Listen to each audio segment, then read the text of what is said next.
It's the young Kim. Adam Curry, John C. Dvorak. It's Thursday, November 8th, 2018. This is your award-winning Gitmo Nation Media Assassination, episode 1084. This is No Agenda. Surrendering my hard pass and broadcasting live from the capital of the Drone Star State here in downtown Austin, Tejas, in the Cludio in the morning, everybody. I'm Adam Curry. And from northern Silicon Valley, where we're worried about Ruth Bader Ginsburg, I'm John C. Dvorak. It's Crackpot and Buzzkill in the morning. What are the chances on the day her documentary movie comes out that she breaks her hip? I mean, she's really going all in on the promotion. That's sick. It's true though. I said it's a coincidence. Did I not? I would be more likely to think that the producers to get some publicity pushed her. I didn't say it. Hey, Ruth. Oh, I'm so sorry. There's only 3 ribs, guys. We're good. The product is still viable. That's in theaters, I think, isn't it? What, her operation? Her operation. Her documentary. I don't know. I don't even know there was one. Yeah. That makes nothing but sense now. That's what I'm saying. Here, Ginsburg. Yeah, I think you're right. You nailed it. Let me see. It's what is it called again? Is it just called Notorious? I think. But actually, it looks really good. They may have taken the title from the old Douglas. What's Kirk Douglas's kid? What's his name? Douglas's kid. Michael Douglas. Michael Douglas's. Yes, we have a winner. I think they took the title from that. Let me see. Falling down. Falling down. The title of Ruth Bader Ginsburg's new documentary, Falling Down. Help, I've fallen, I can't get up. Suburbs or something. I forget what it is. Very good movie, by the way. Falling Down, if you haven't seen it. Oh, that's a great movie. It's one of the really... It's where he goes nuts. Yeah, you're really. I thought it fizzled out. It really fizzled, but I've always liked that. In fact, that's one of the few movies I'd gladly watch again. I found it so entertaining. Yeah, where a guy just loses his crap in traffic and just goes and starts killing everybody. Everyone he can. Yeah. Yes. Which turns out to be a lot of bad guys because he got stuck in traffic in Los Angeles, and so he was surrounded by it was much worse. Evildoers. Yeah, much worse. Speaking of not really films, but I watched several episodes of the new House of Cards, which was just released on Netflix. Okay. And I do have something to say about it. Since I watched the first season and I haven't watched anything since. Yeah. Because I don't believe in this sort of being suckered into watching these things. I think I watched the first. No, I think I watched the first and the second season, and I never saw 3 or 4. But I'm a fan of Robin Wright, and I wanted to see what the virtue signaling would be, as she is the female president of the United States. Great virtue signaling. Well, what's interesting is that there's lots of it. She fires the whole cabinet, hires a new cabinet, all women. There's tons of virtue signaling, but at the same time, they were very honest, I feel. And because now there's a lot of main characters are women, and they are vicious, conniving, and plotting and threatening each other like no men do. It's very interesting in that regard. Just really, really evil female stuff. They go after your kids. Guys, we'll kill you. He is like, your kid, right? Why don't we just let everyone know about his arrest record? It's all this whole nasty stuff. But the worst part, almost, except for Amanpour, almost every single CNN talking head douche appears in this as themselves on CNN. I think that should be forbidden. Well, I think it's an ethical issue. Yes, it's an ethical issue. Absolutely. It's not just like, okay, you're doing it just as well as you do it when it's about quote unquote real news. It's kind of scary how well you do that fakery. Yeah. Comes natural to them for some reason. And I just thought that was very obvious and unethical. There you go. Well, then we might as well get off to a good start here, and we'll get to the election stuff. I'm sure you've got some clips. I have an anecdote. Oh, I'm all ears. So it's been a weird week. Well, we could start with talking about Texas. 'Cause, man, they really love this Beto guy. I'm going to get you right into that. So it's been a weird week. I've been here alone. Tina was out in Chicago. Her sister Angie passed away yesterday. So, yeah, and it's it's horrible. And so I'm sitting here, and it's very strange, and because I have no friends here pretty much except for a couple, and so I call up the couple, and once I had dinner with Sir Gene, and then the former New York banker. It's like, okay, that's about all I can do. So he says, and we just said a Tuesday, 6:00 at some place over on the east side. And, we'd usually just have a meal, a drink or two, and just catch up. And we get in there, we meet in front of the place, 6:00, and it's pretty empty. And that's one of these places that is like a Starbucks in a way, although it has a housey feel with more than Starbucks. But you have a bar and open kitchen on one side of this, of the place, and you get a number, and then they bring you whatever bar food and your drinks. And so I'm sitting there, and all of a sudden the place starts filling up, and he's looking at me, and he's starting to laugh. We were in the middle of Austin's Beto party. Oh, great. The screen went on. You don't need friends. The big screen went on. Free T-shirts. No hoodies, John. I did look for you. Free Beto T-shirts, and it starts to get packed. And this is Ground Central. There may have been one other. This is a topper story. This was the one, and I'd say it was probably. No, wait, who'd you go with? The former New York banker. He tricked me. He took you there as a joke? Yes, he tricked me. And I'm like, wait a minute. He says, I thought you would enjoy watching the election returns on the big screen here with all of the Beto fans. I'm like, oh, this is great.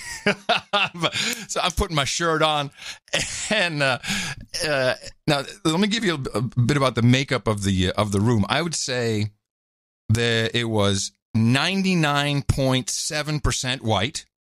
I think there were 3 black dudes, maybe 1 black girl I saw, and not even brown. It was just white, all wearing black Beto shirts.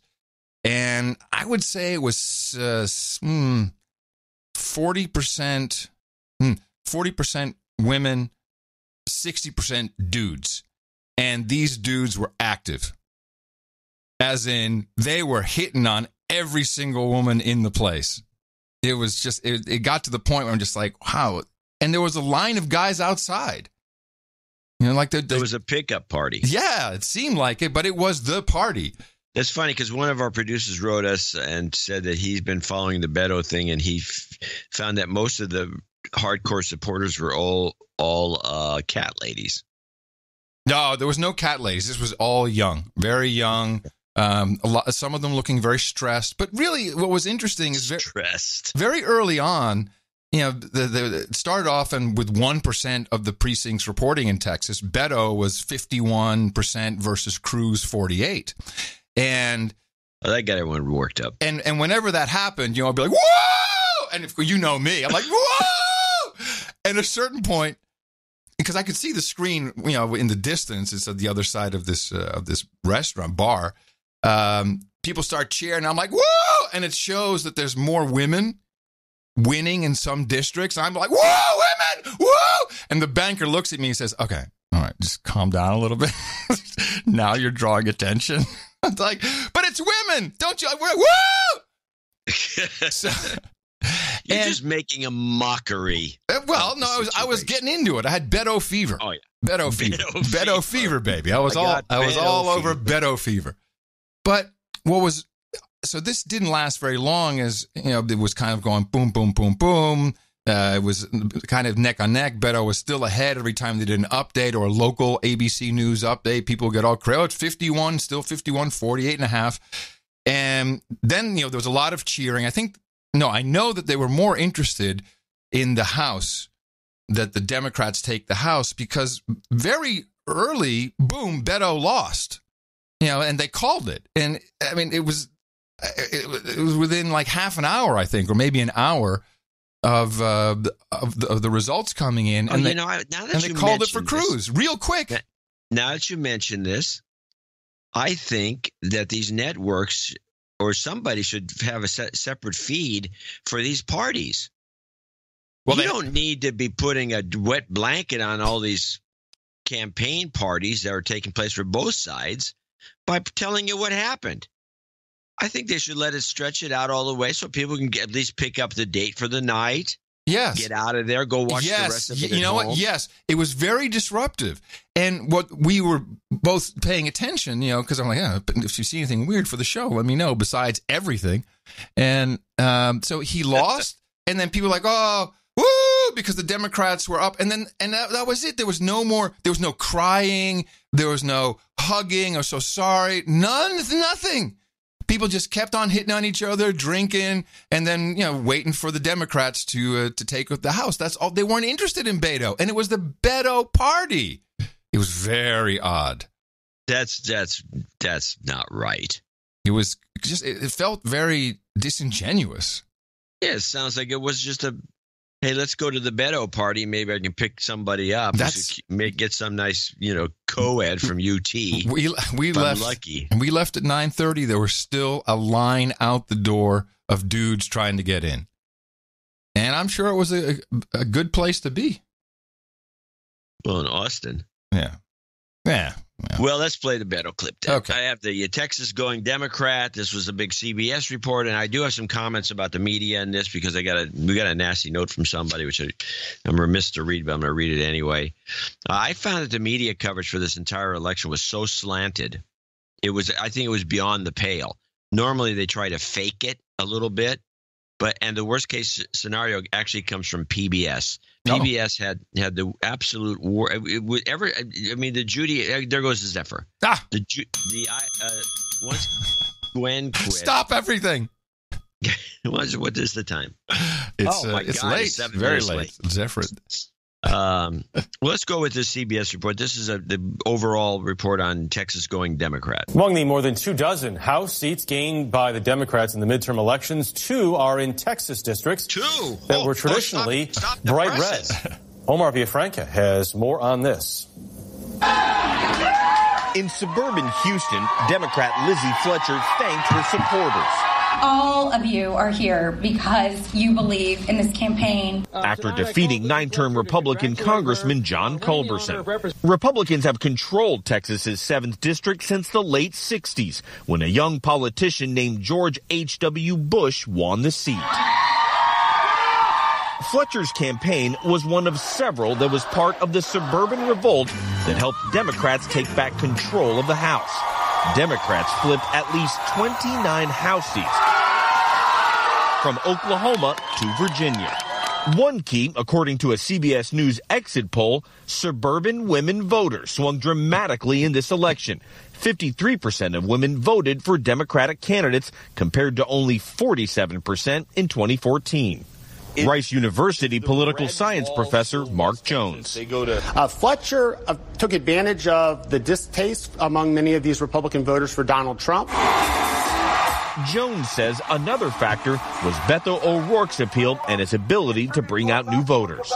Beto O'Rourke alone helps explain why we saw 12 Texas House representative seats flip from Republican to Democratic, 2 state Senate seats flip, and 2 congressional seats flip. Lizzie appealed to me and even to my Republican husband because of what she stood for. Republicans still control Texas on the state and federal level, but Jones says Beto O'Rourke's campaign could provide a blueprint for Democrats to gain power in the Lone Star State. Yeah, I'm really surprised that Ted Cruz did almost no campaigning in Texas. Yeah, he did nothing. It's surprising. It's almost like he knows that I'll just call Mitt Romney. He's got the Baines investment in Diebold in the machines. The voting machine. Let's have him flip it. And that's how cavalier he was about it. Yeah. Well, of course, then again, do you know that for a fact in places like Dallas? I mean, where they maybe was promoting himself in Dallas or places. Well, they had the big one in Houston with Trump. That was the big one. I'm just saying where Ted was putting his money. He did have some money. I mean, he didn't have as much as O'Rourke. I'm just saying he didn't have the visibility at all towards the voters that had. Well, yeah, but again, as the media plays, is they love Beto. Of course. I wanted to play one quickie that I saw air before. It was on Election Day itself, before the polls opened. Michael Bloomberg did an ad. God. Yeah, right. But just listen to what he says here. Hello. I speak to you today on the eve of the midterm elections, not as a Democrat or a Republican. I've been both. But as an American who is deeply concerned with the direction of our nation. Like you, I've watched the recent bombings and mass shootings with growing alarm. The recent bombings and mass shootings? None of them went off. That's pretty egregious, I felt, when I heard it. And actually, they can't even identify the goo that he put in those bombs. Apparently, none of it's explosive. Gee. But they won't talk about it. They're just reluctant to discuss it. They have no... So he said recent bombings again. Yeah. I found Good that catch. I found it to be nasty here. Like you, I've watched the recent bombings and mass shootings with growing alarm. Yeah. What bombings were you watching? Just tell me what channel that's on, Bloomberg. I don't understand how that even gets on the air that way. Doesn't someone have to say? Well, I guess not. You can keep stuff like that off the air if you wanted to. Yeah, but then why would they shun money? Well, shunning the money and shunning the message Not is a good. good We want idea. that. It's good. It's good sense. Yes. Okay. Well, anyway, the Beto thing was a big deal, but I noticed that the way they were doing these reports, there's a couple of things that really bugged me. Mm-hmm. I'm going to start off with the stuff that bugged me the most. All right. And the person that was the biggest, I think, PBS, the whole group is just disgusting. I'm talking about the NewsHour. Yeah. And let me play. I got 1, 2, 3, 4 clips. I think I can play that will make sense. Let's start with. Let's start with a couple of Judy clips so I can just give her a little grief. Here's Judy playing random Schumer clip for what reason I never could figure out. Trump and his party now have good reason for worry. Look, last night was a really good night for Democrats. And what happened last night doesn't bode well for President Trump and Republicans in 2020 and beyond. And that was the clip she plays. What is the point of this? She also goes and that's all. Schumer didn't say much else. You know, she can't always play Trump. I think the Democrats are very disappointed. I think both sides were disappointed, but the way they played it was very joyous for the Democrats. Just the way PBS, they would play nothing. I think everyone was playing it joyous that way. I personally am very joyous. I love it. I think it's much better to let's put some conflict in here. This is good. Let's play Judy Says No New Regulations. This is a very interesting clip, and you see if you can identify why. They were watching the election results everywhere. Wall Street rallied on the news from the election. Analysts said that divided government will likely mean no new taxes or government regulations and no repeal of the Affordable Care Act. The Dow Jones Industrial Average today gained 545 points. Well, of course, I had a heads up because I subscribed to the No Agenda newsletter. So I know, and I love the simplicity of the analysis, that when they say, well, the Affordable Care Act, no worries about that. That won't be repealed. Let me guess, was the Dow Jones up because of pharma stocks? Mostly, yeah, any health care. Yeah. Just went skyrocketing. But what really got me about that clip was kind of maybe a misdirection, is this comment, because anyone who studies government the modern way we do business, regulations do not come from Congress. They come from the agencies. Yes, the laws come from Congress, and the agencies make up all the shit in between. All the regulations come from the agencies. So the idea that there'll be no new regulations is incredibly – it's wrong-headed. I mean, it's not true. You can have any agency can start cranking out regulations because they were given the go-ahead by Congress years ago to do that. Right. Congress gave up their rights insofar as making regulations and laws, for that matter, to these agencies that have all these extra powers. Having worked for one, I'm very aware of how it works. You were aware of your previous superpowers. So then we go on with Lisa Desjardins, who is just a hardcore Democrat. And she's going on talking, and she's not only saying how great everything went, but even the losers are winners as far as she's concerned. She, well, of course. She does nothing to nothing about the other side to such an extreme that I do have a point to make about this after these clips. But let's start with Lisa Desjardins extolling the losers. For O'Rourke in defeat, words that spoke of larger movements. This team, of which we are all members, in some way is going to stay together and is going to continue to aspire to do great things. That was also a theme for Tallahassee Mayor Andrew Gillum, another progressive who fell just short in his bid to flip the Florida governor's mansion to the Democrats. I believe that we have to have a table in this state that is long enough, that is wide enough, that is deep enough to fit all of us. I still believe that we got to have that table. But y'all, we're just going to have to do a little bit more work in order to build that table. But Gillum was more of an exception on a night where Democrats took over several Republican governors' mansions, defeating Wisconsin Governor Scott Walker, winning in Kansas and in Michigan. But prosecutor Gretchen Whitmer is the governor-elect. Goes on and she starts talking about the women. So now she's going to go, this is Lisa talking about all these women, these one of a kind, it's never happened before, this woman, that woman, this woman. And I want you to pay careful attention to this clip. Democratic women stacked up a large number of firsts. Take Sharice Davids in Kansas, who is openly gay. She and another winner last night will be the first Native American women in Congress. The core of this campaign has been about trying to figure out ways to make sure that as many voices and experiences as possible that we have in this community are being heard by our elected representatives. Ayanna Pressley and Jahana Hayes will each be the first black women in Congress from their New England states, and Democrats Rashida Tlaib and Ilhan Omar will be the first two Muslim women to serve in Congress. For each party, some wins. For the PBS NewsHour, I'm Lisa Desjardins. Wait, Lisa. Wait, Lisa, what about any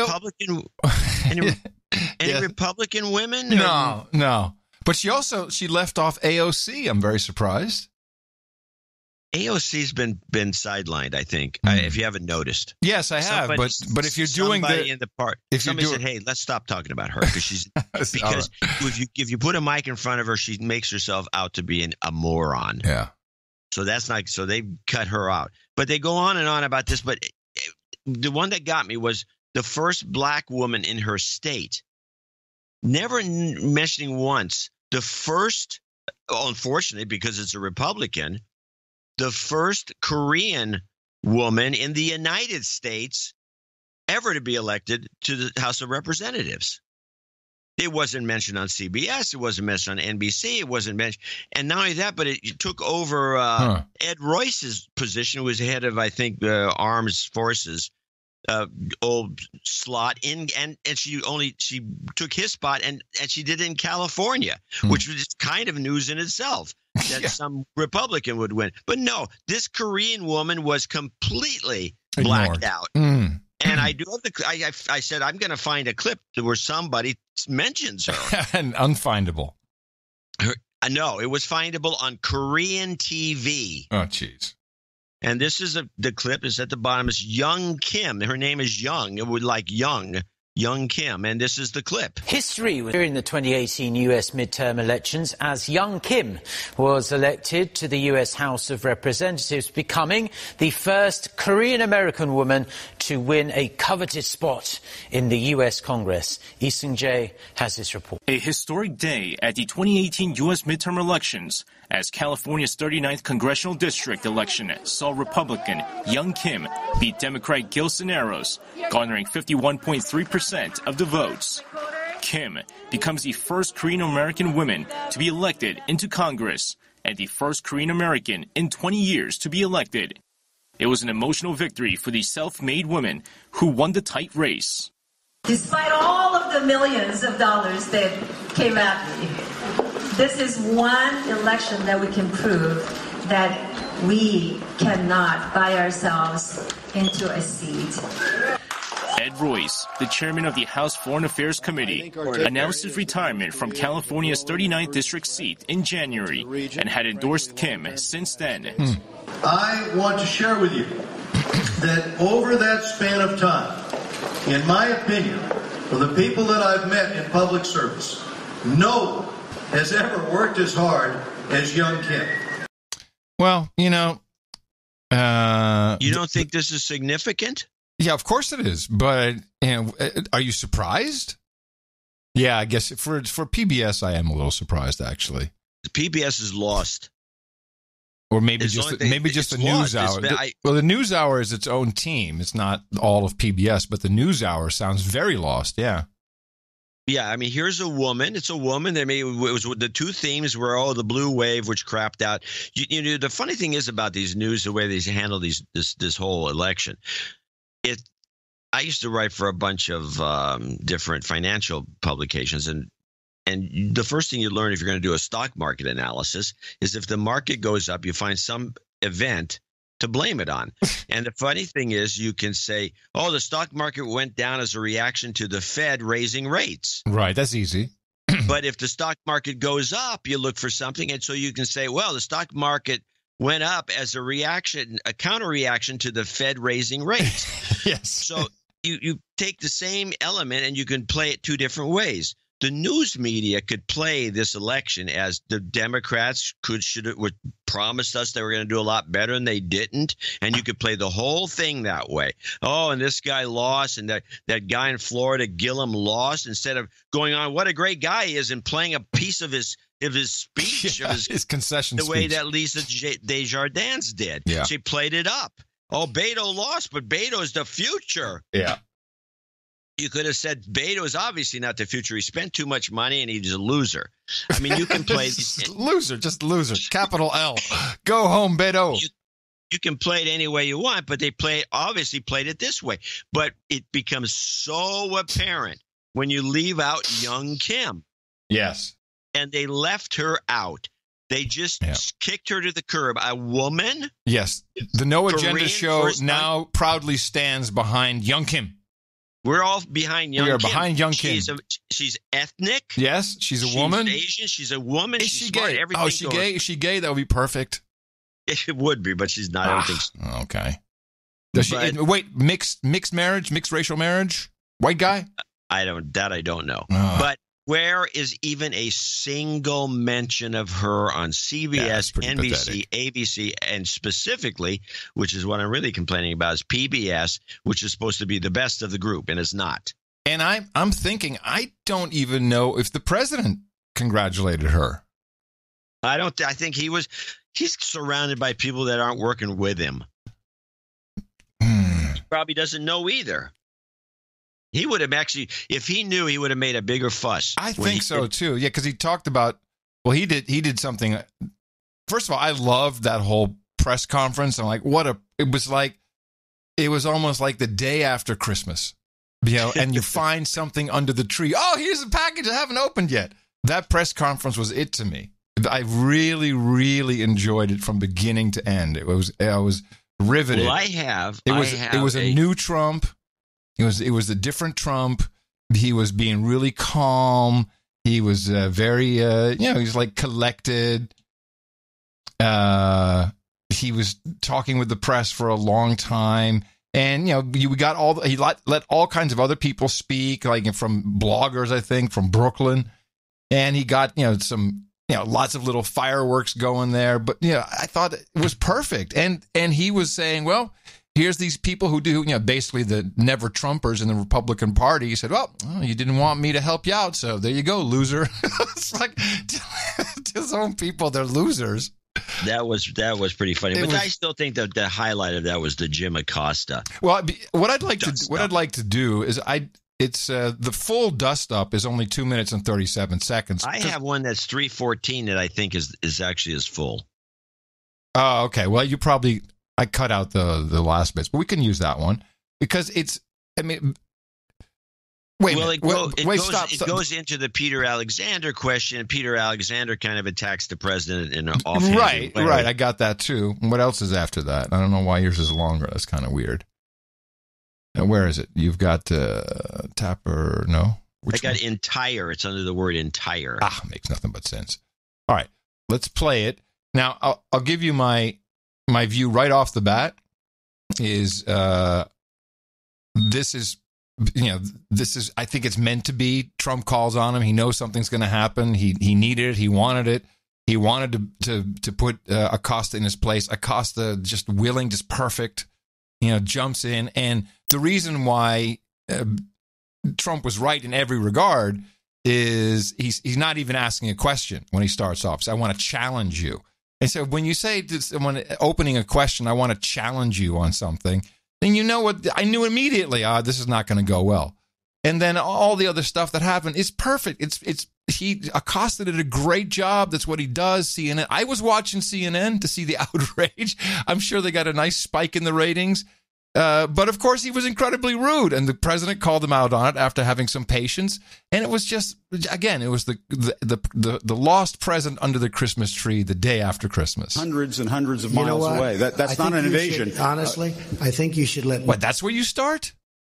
You can start at yours sooner. I'm going to start. I go deeper. No, it's much more important to start here. Thank you, Mr. President. I wanted to challenge you on one of the. Yeah, he starts off. I want to challenge you. That's why Trump was like, okay. Statements that you made in the tail end of the campaign, in the midterms. Here we go. If you don't mind, Mr. President, that this caravan was an invasion. As you know, Mr. President, I consider it to be an invasion. As you know, Mr. President, the caravan was not an invasion. It's a group of migrants moving up from Central America towards the border with the U.S. Thank you for telling me that. I love that. Thank you very much for explaining that to me. It's like now the other microaggression. Thing is, what kind of a press conference is where you're not? This is not asking questions. This is making accusations. Yes. That's why. I'm surprised that. Well, I thought that that this was a fake deal and that Acosta. I have to give you my early thoughts. That Acosta should be kicked out of there. I mean, you can revoke his credentials. Yeah. You can't not allow him in the building. And because they've never done that, I always assumed that this was all part of a grand scheme because it's good theater. And then later, Acosta's credentials were pulled, which he found out later. Well, and the reason for that is they say that he laid hands on the intern. Well, he pushed her arm down. Whatever. Please. I'm not going to argue about whether let me say something right now. When you have an audience, I don't care if it's a seminar or if it's a press conference or whatever it is, you do not let the audience ever, even if it's reporters, hold the mic. This is a bad idea. Never should you. And they always want to grab the mic. Don't let them grab the mic. I've been to plenty of things where a mic is passed around. I know. So I think it's a mistake. I think it's always a mistake. Well, a lot of the smart money has a mic on a stand. Yeah, exactly. Have it on a stand. Yes. That would be funnier with these guys. But that's not and be able to turn it off when someone's just annoying. Anyway. Well, they don't have that capability. Yes, they do. They just don't do it. Group of migrants moving up. Let me finish my thought. Gee. So, because I want to go through the progression here. So I figured that he was not going to get his credentials pulled because it was theater, and then they got him pulled, and then you say, well, it's because he touched the woman, and that was the excuse. They use that as an excuse. They use that as an excuse, but I didn't think much of it. I said, if it's technically, yeah, he did, and some people said he didn't, including the CNN woman who says he didn't touch her. Well, he did. It's pretty clear. It wasn't. He just pushed. He pushed her arm down because she was grabbing for the mic. She's making a lunge for the mic, actually. And so they found that's the reason. And I said, well, then I guess my theory's gone. What was your theory? Then, that it was just a setup, yeah, a show. My theory was that it was always going to be good, but then they pulled his credentials, and I said, what was that all about? Well, then I said, so I figured I was wrong. But then I realized, because I have another clip, which was on CNN, where Acosta comes on and gives his side of the story, and he's talking to Jake Tapper, and they're all aghast. Yeah. And this clip I realized was before they pulled his credential. Oh, this is because he was all giddy and he's still playing the game. But what happened, I believe, and the reason his credential was pulled was CNN had written a terse memo to the president. Saying, well, you're full of crap. And they went on and on about it.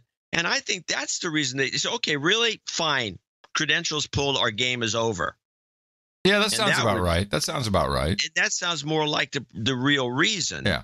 Because Tapper, it wasn't pulled. I mean, they could have pulled her on this, kicked him out. They brought security in. You touched the woman and thrown him out. But ultimately, I mean, it was great. And what is always so sad is that the media only plays the little bits and little clips, and they don't go through the progression of what happened. I mean, he doesn't ask a question. He says, I want to challenge you. And then there's 2 or 3 questions answered. Everybody kind of got one and maybe one follow-up. And then the president says in the White House, okay, enough. Can you stop? And then he just kept going. That's just an end of story to me. I don't care who the president is. Well, the other thing is... And by the way, Obama should have done the same thing. Instead, he went, no. That's what he would do. He should have done the same thing. Like, I'm telling you to shut up in the White House. Actually, he did say that. He did say that. Some people in the press corps... You're in my house. ...are happy that this happened because apparently Acosta's a mic hog. Obviously. And when he was on this, I do have this clip for later, the Tapper Acosta clip. I didn't realize it, but when I started watching him, he is one of those guys who apparently used to do a lot of what they call stand up. Yeah. And that is the guy in the field where you throw it to him and he can talk as long as you want him to. Yeah.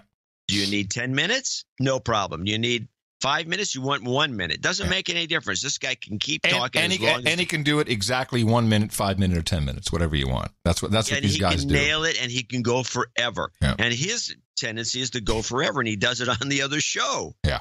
And so people don't. The other people want to ask questions too. Yeah. No, of course it was rude. I'm sure everyone's a little tired of it. It was a good press conference. I pulled some stuff out of value, which I'll play later. But let's. Do you want to play those Acosta clips? Or do you want to go back to the challenge?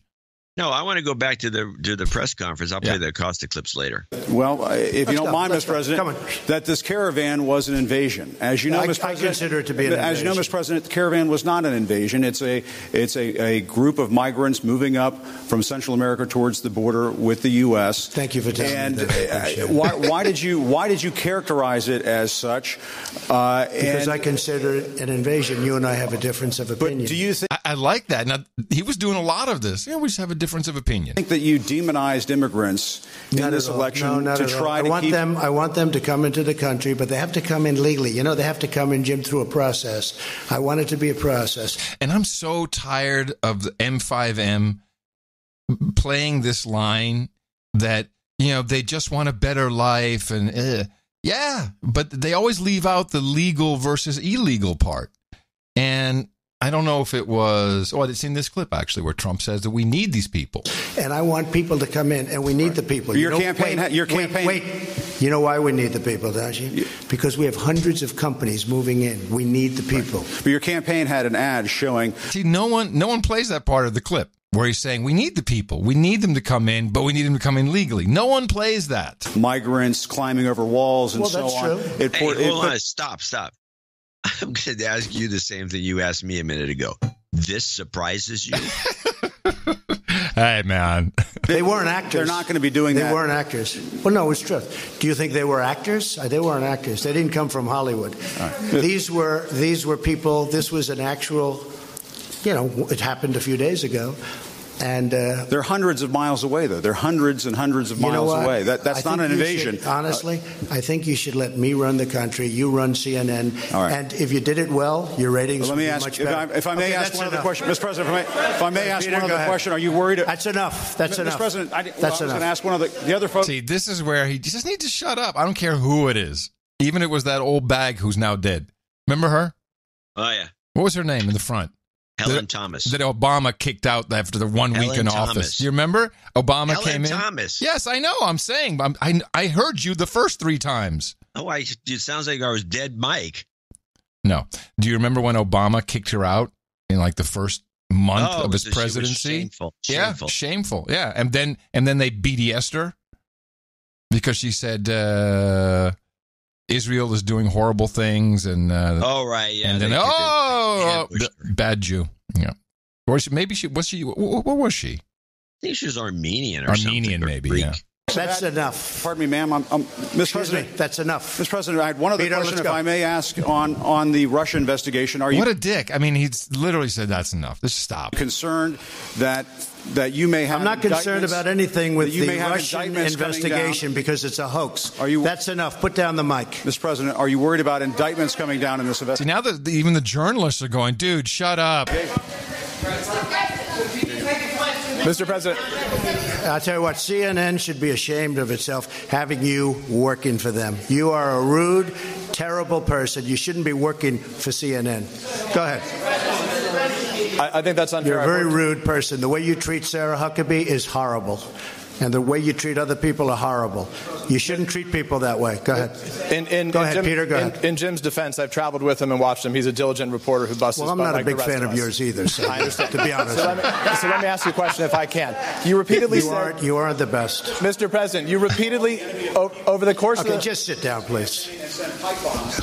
Well, when you report fake news, when you report fake news, which CNN does a lot, you are the enemy of the people. Go ahead. He couldn't explain it more often. Was there more on your clip that you wanted to get into? Or was that it?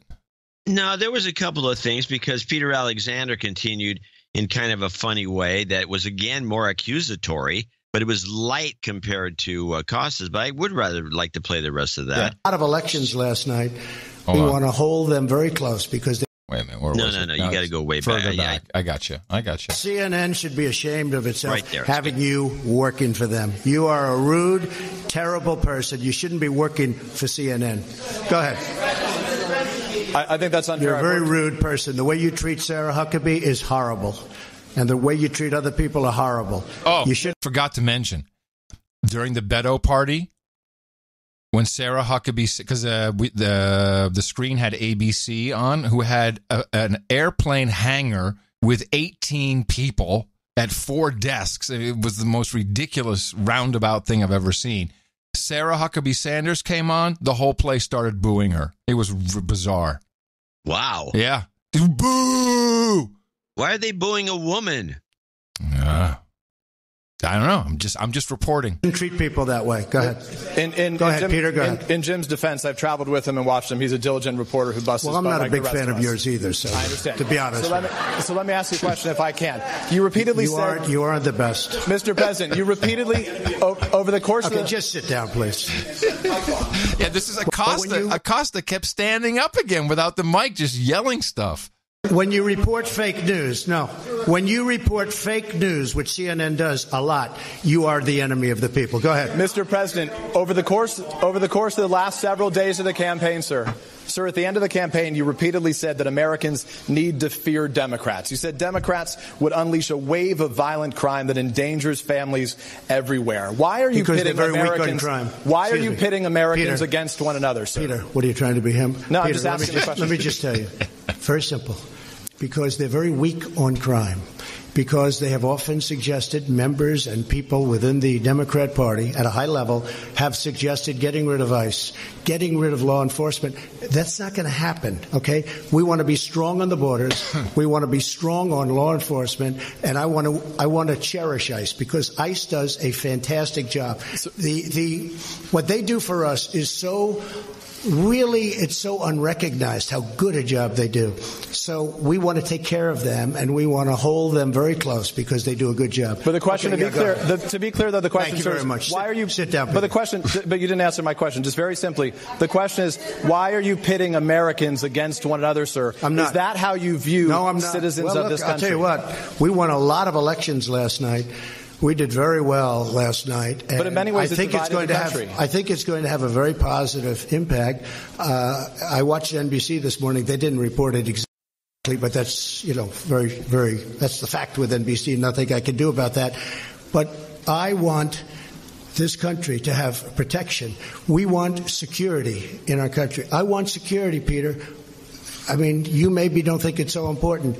And I think when you don't have it, you are indeed unleashing crime. I feel that. You said you would sign an executive order on birthright citizenship. Are you still going to sign the executive order on birthright citizenship? You'll ask me that question a little bit later. Go ahead. Okay. All right.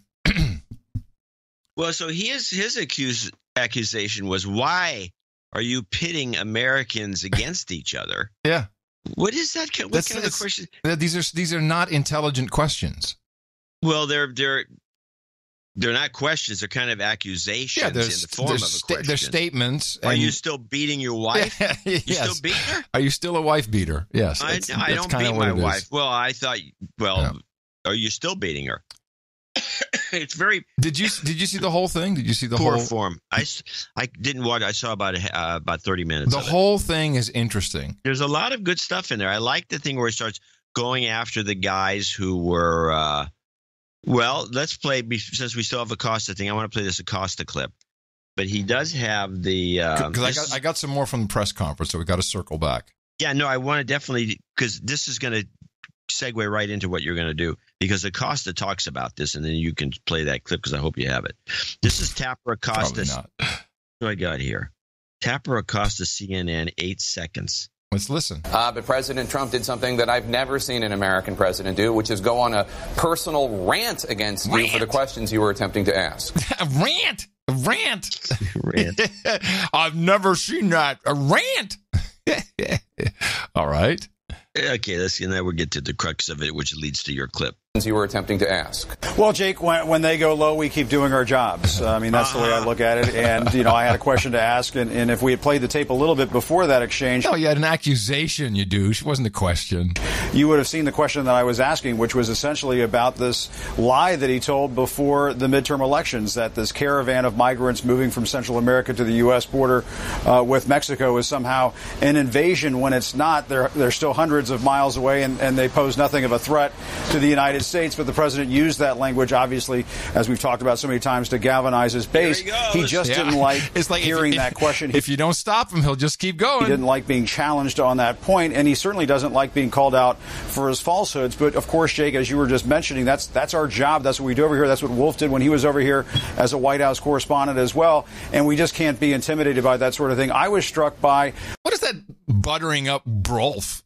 Like, that's what Wolf also did when he was, in other words, like, you're the next Brolf? What are you saying? No, he wants to get enough hits on the Brolf show. Exactly. The fact that the president, we thought, was going to come in there and do this victory lap, it sounded very much like a pity party. The way he was talking about lawmakers that wouldn't stand by him on the GOP side in various House races. He seems to be sort of unaware of the fact that his immigration rhetoric and his rhetoric on many levels was just turning off a lot of those suburban swing district voters. That's why people like Mike Kaufman in Colorado were staying away from him, and he just doesn't understand that. All right. Okay, before you play your clip, I got to say something about this Mike Kaufman thing. I think it's Kaufman or Hoffman.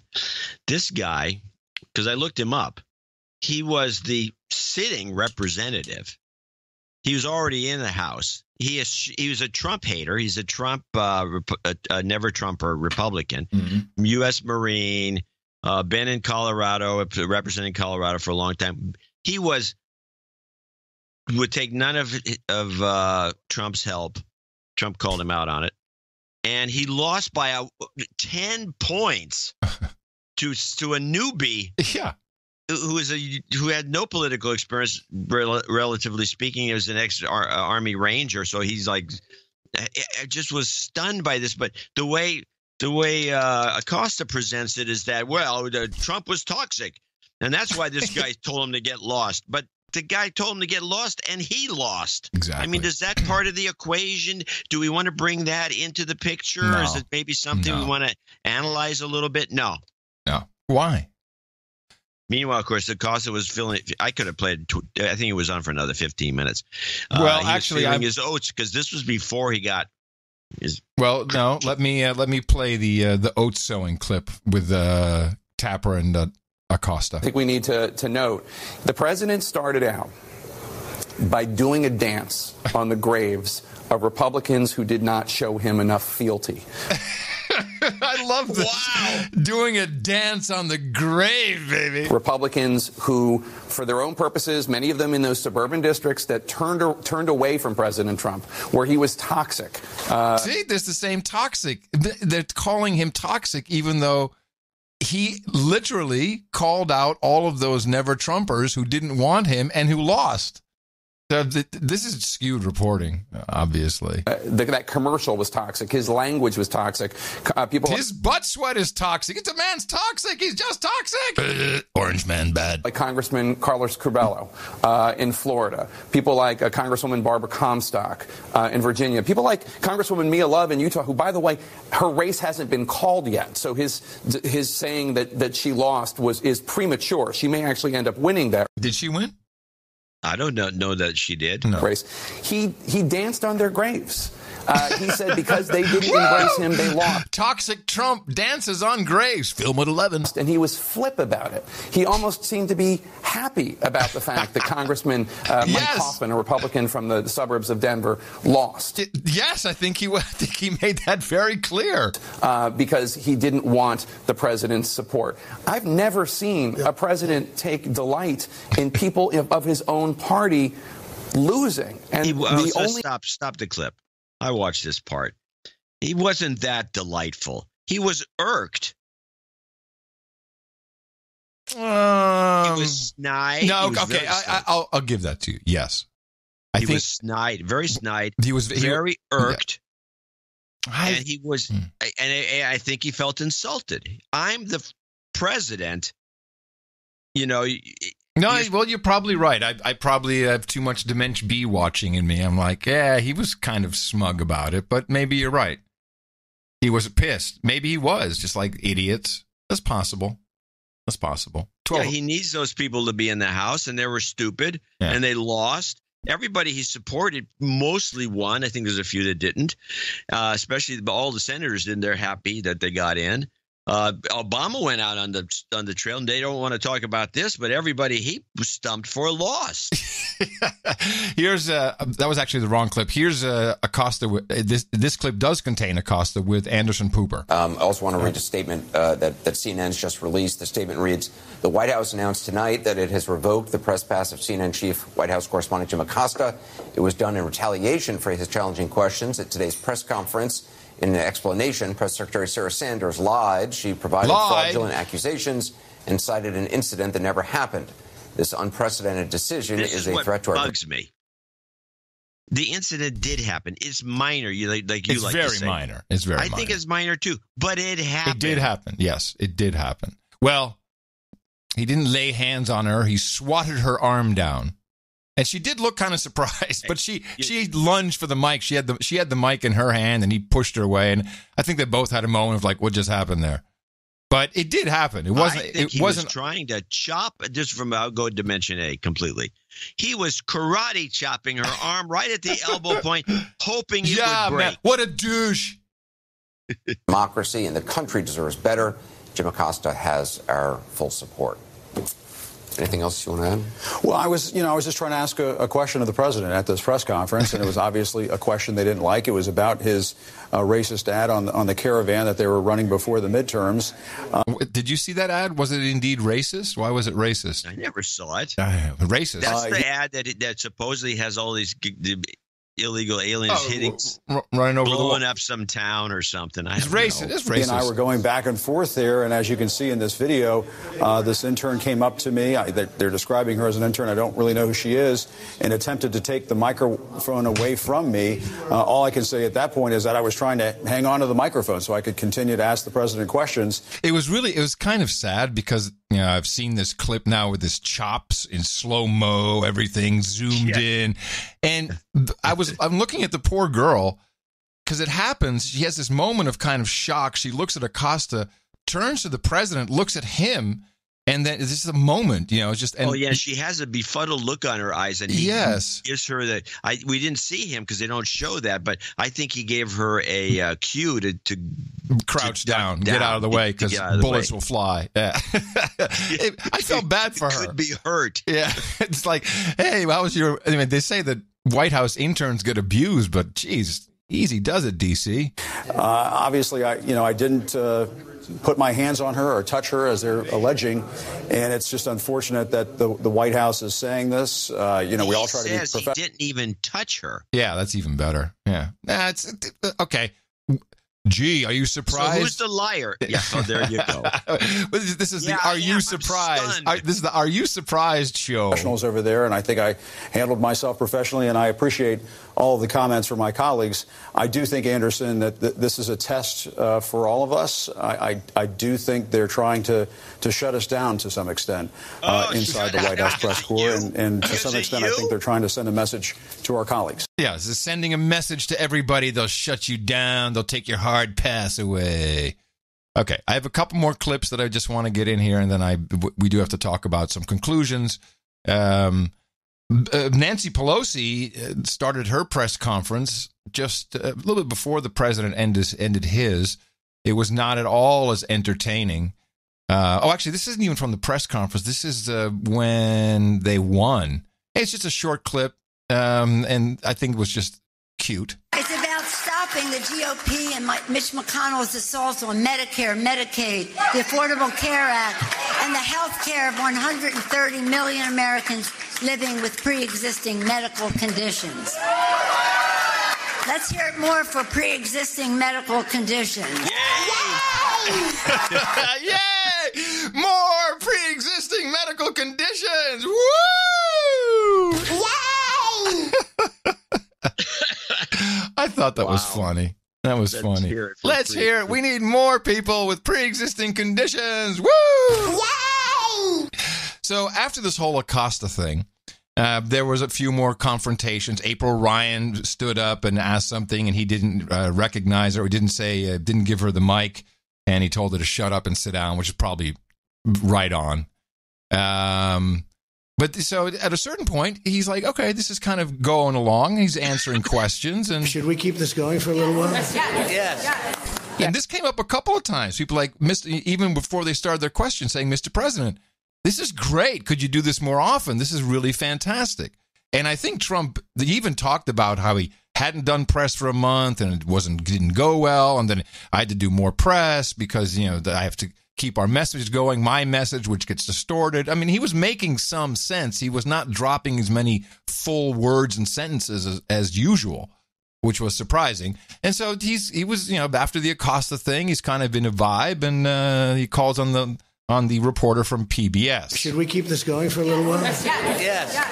Yes, I think you should keep this going. When you get bored, would you please tell me? Seriously. Tell me. You're never bored. I don't want to, hopefully not. I don't want to overstay, but please go ahead. Hi, Mr. President. Yamiche Alcindor with PBS NewsHour.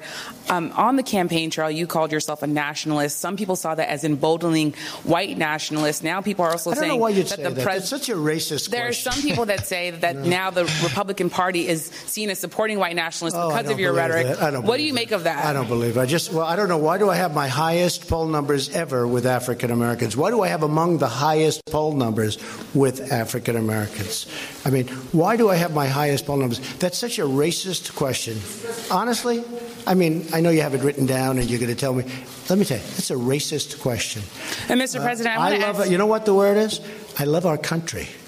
I do. You have nationalists, you have globalists. I also love the world. And I don't mind helping the world, but we have to straighten out our country first. We have a lot of problems. Excuse me. But to say that, what you said, is so insulting to me. It's a very terrible thing that you said. And Mr. President. Now, I don't know if the question was racist. I don't think it was a racist question. Well, here's the problem. It's a thorn in, as she would put it later on the PBS NewsHour, a thorn in his side. His racism. No, it's the fact that the left has really made this word nationalism. Oh, right. Into white nationalism by definition. Yes. And so she is bringing this point up from a leftist perspective of PBS NewsHour, and he just found it offensive. Well, he said, yeah, of course it's offensive, but he called it racist, which was not racist. Well, because it brings in the white nationalists are, by definition, racist. And so because it goes like this. You said nationalism, which means white nationalism by anybody's standards except maybe yours and a few other people that are living in the 18th century when nationalism meant something different. It was very insulting.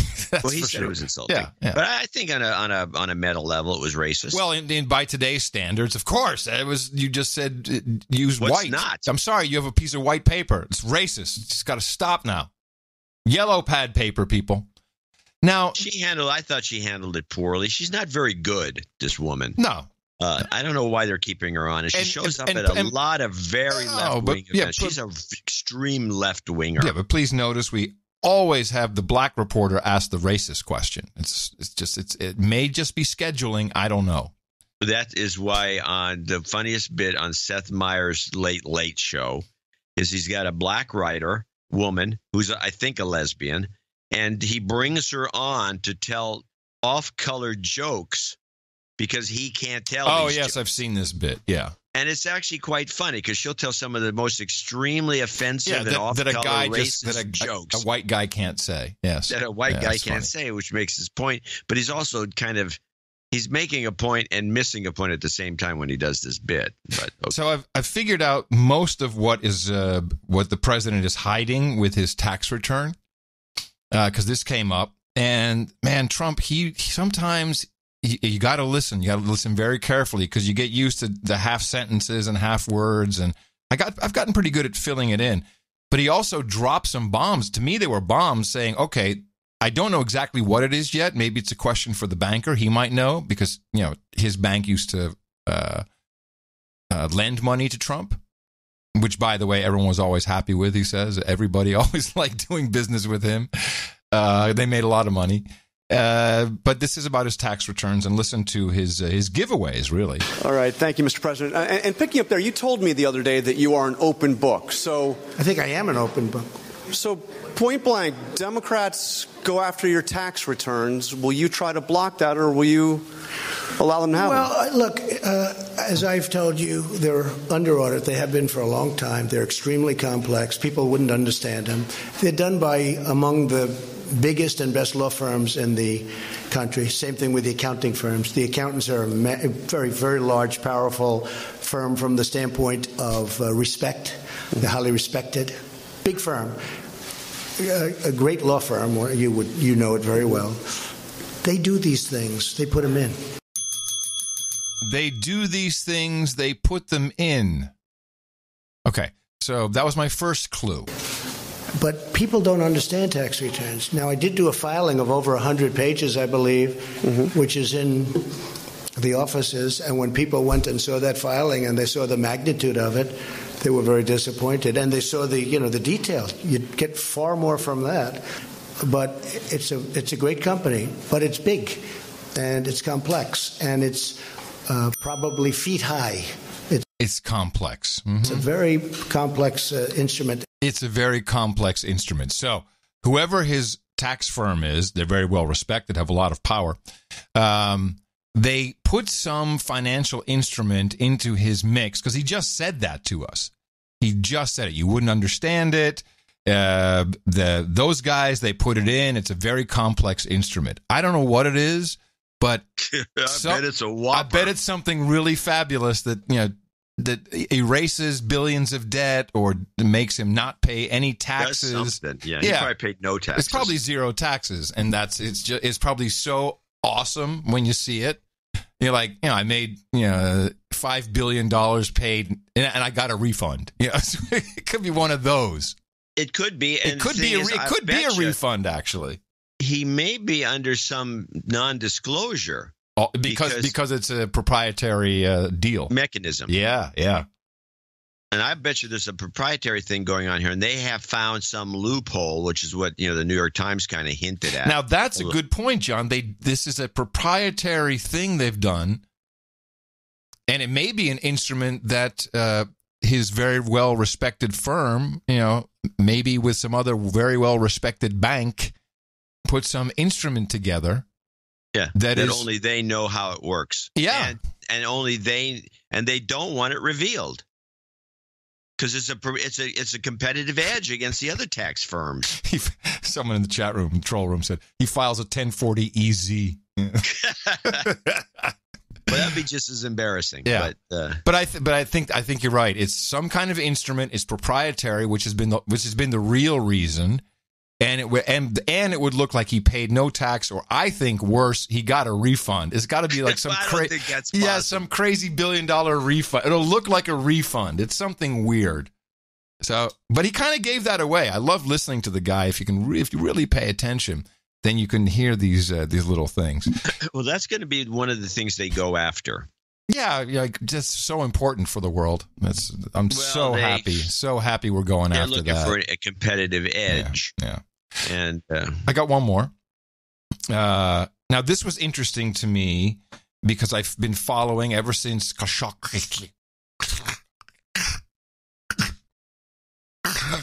Jamal Khashoggi.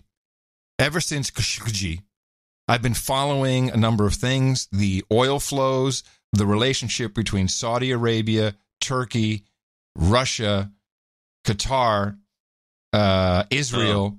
This is very interesting. Now, of course, we have the sanctions in place as well, which is SWIFT, which I have done some research on and want to talk about later on. But this is a question about Erdogan. And I had to go back, and it was the president of Turkey, which is kind of funny because Trump doesn't hear the guy, and then the guy thinks he's stupid because he doesn't know who Erdogan is, which really shows you his weak spot. When people think he's stupid, it really irritates the hell out of him. You'll hear it right at the beginning. President Erdogan said he's not going to follow your sanctions, and he's going to keep buying oil from... Who said that? President Erdogan, Turkey. I know. And you're going to meet him soon. Just can't understand his... Okay. I can't understand you, brown fuck. That's what he's thinking. You're going to meet him soon. You're going to have this talk. And some countries are going to take the same steps that President Erdogan is doing. So let me just tell you about the oil, okay? So we imposed, just recently, the strongest sanctions in the history of our country, just about. Well, I guess North Korea is there too. But I gave some countries a break on the oil. I did it a little bit because they really asked for some help. But I really did it because I don't want to drive oil prices up to $100 a barrel or $150 a barrel, because I'm driving them down. If you look at oil prices, they've come down very substantially over the last couple of months. That's because of me, because you have a monopoly called OPEC. And I don't like that monopoly. I don't like it. And oil prices are coming down. So rather than deciding to be as tough as I am on most of the sanctions, what I've done is I said, we're not going to do it that way. We're going to let some of the oil go out to these countries that really do need it, because I don't want to drive the oil prices up to $100 or $150 a barrel, which could happen very easily. It's a very fragile market, very, very fragile. I know it very well. And it's the absolute right decision. And they'll get tougher as time goes by. Maybe, but I don't want to have any effect on the oil prices worldwide where I drive them up, because I consider that to be a tax, and I don't like taxes. You know, and amidst all of this, he did say at the United Nations, I'm pissed about the oil prices, and they are going down. I mean, I looked at the monthly, and it was down, $15? Yeah, well, it goes up, it goes down. But let's just remember, it goes up, it goes down. Well, hold on a second. Let's take a look at the... Let me just take a look at the chart. Well, here we go. So 1 month, it was $75 on the 11th of October, the 9th of October, and today it's 61. That's WTI crude. So that's a drop. Yeah. But maybe, actually, if you look at it from, when did the Khashoggi thing happen? Did that happen around October? The beginning of October? This is rather interesting. The middle of October, I think. October 4th, maybe? October 4th? Well, October 3rd, oil was at a year-long high, high of, let me see here. It's almost $75. And it just goes down from there. Now, remember, he said that. He was pissed off. This is before Khashoggi. He said at the United Nations. It went up a little bit from there because that was September. Went up. We hit 75. Khashoggi happens. Trump gets pissed off. price comes down. There's stuff going on. I mean, we're back to, what is it? We're back to April's price. So I just don't think it's coincidental. Well, probably not. And I like how he says it's a tax. Yes, thank you. Finally, a politician who just says it. High gas price is a tax. Yeah, well, in California, they just they make taxes. We'll talk about that after the break. Okay. But we have a lot of foreign listeners who live in America. We have a lot of foreign listeners. So I think the I was looking at some of the lower. I look at our listeners every once in a while. Producers. And producers. Actually, I don't look at the listeners. I look at the producers because they're the only ones that show up on the spreadsheet. Yeah. So the producers, we have a guy in Oman. Mm-hmm. We have guys everywhere. We have a lot of Saudis. But I think even just to give By people the way, they're all in software. It's like let's just give people some ammo. So I'll give you my takeaway from this election, what it means, and you give yours, and I'm sure I'll mess it up. You're much smarter than I am. You are when it comes to the civics. What are you buttering me up for? Because I just want to get my analysis out before you go. Bah! That's why. That's crap. It's come to this point in our relationship where I have to butter you up just so you won't interrupt me, telling me I'm stupid. Full of it. I don't care, bull. Kind of like that. What happened here? The way I see it is almost a replay of the 2016 election. Because you have to understand the difference between representatives in the House, which is based upon the population in your state. I think California alone has 54 of them, versus every state gets 2 senators, which, as you know, the Democrats and a lot of people on the left hate because Trump won, and the several presidents have won, the Electoral College, which is the only thing that counts according to our constitutional republic, the way the system works.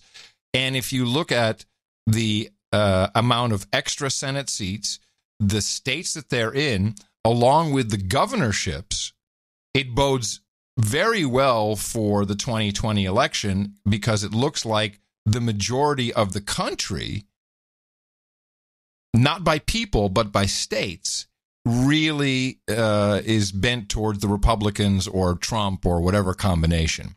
And so it was net positive, I think, for the Republicans. And actually, I think the Democrats winning the House is net positive for the Republicans because they're morons. They can't do anything when they have all the power. They're just bumbling like the Keystone Cops. So who knows? Now that you brought your little analysis into play, I have to play this little 59-second clip. And you see if you can pick up the little subtlety here. This, I believe, is a professor from Sonoma State. He's like a local news. This is a local news report. It's called the local news, local professor. This guy is not. You'll never hear him. He's got a little interesting take on the whole thing, and he does. I think his analysis would match up with yours, and I would agree with both. Your take is nothing to complain about. I don't know why you're so paranoid about it. But this is kind of the same thing. Only he kind of does it he does it in an awkward. There's something in here that you will get a kick out of. People trying to do here, I would have to say that they were trying to put a bit of a check on Trump. They were saying, even though we know that these people are crazy, we need them to sort of check this guy so he doesn't go too far. So that's going to block things. Now, Trump can advance on executive orders. He can advance on the court. He obviously can advance on foreign policy.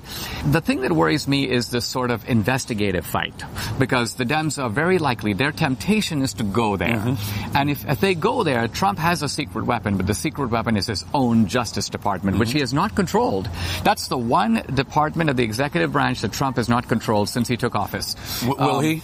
I think he can now. His big mistake was not to fire Comey and Rosenstein on day one, but he can fire them now, and it's the perfect time to do it. And I don't mean Rosenstein, but out goes Sessions and out goes Rosenstein. Okay. Trump takes over for the first time his Justice Department, and then if the Democrats open investigations, Trump has a tremendous amount of retaliatory firepower. Oh, okay. Well, that happened. Good. That happened.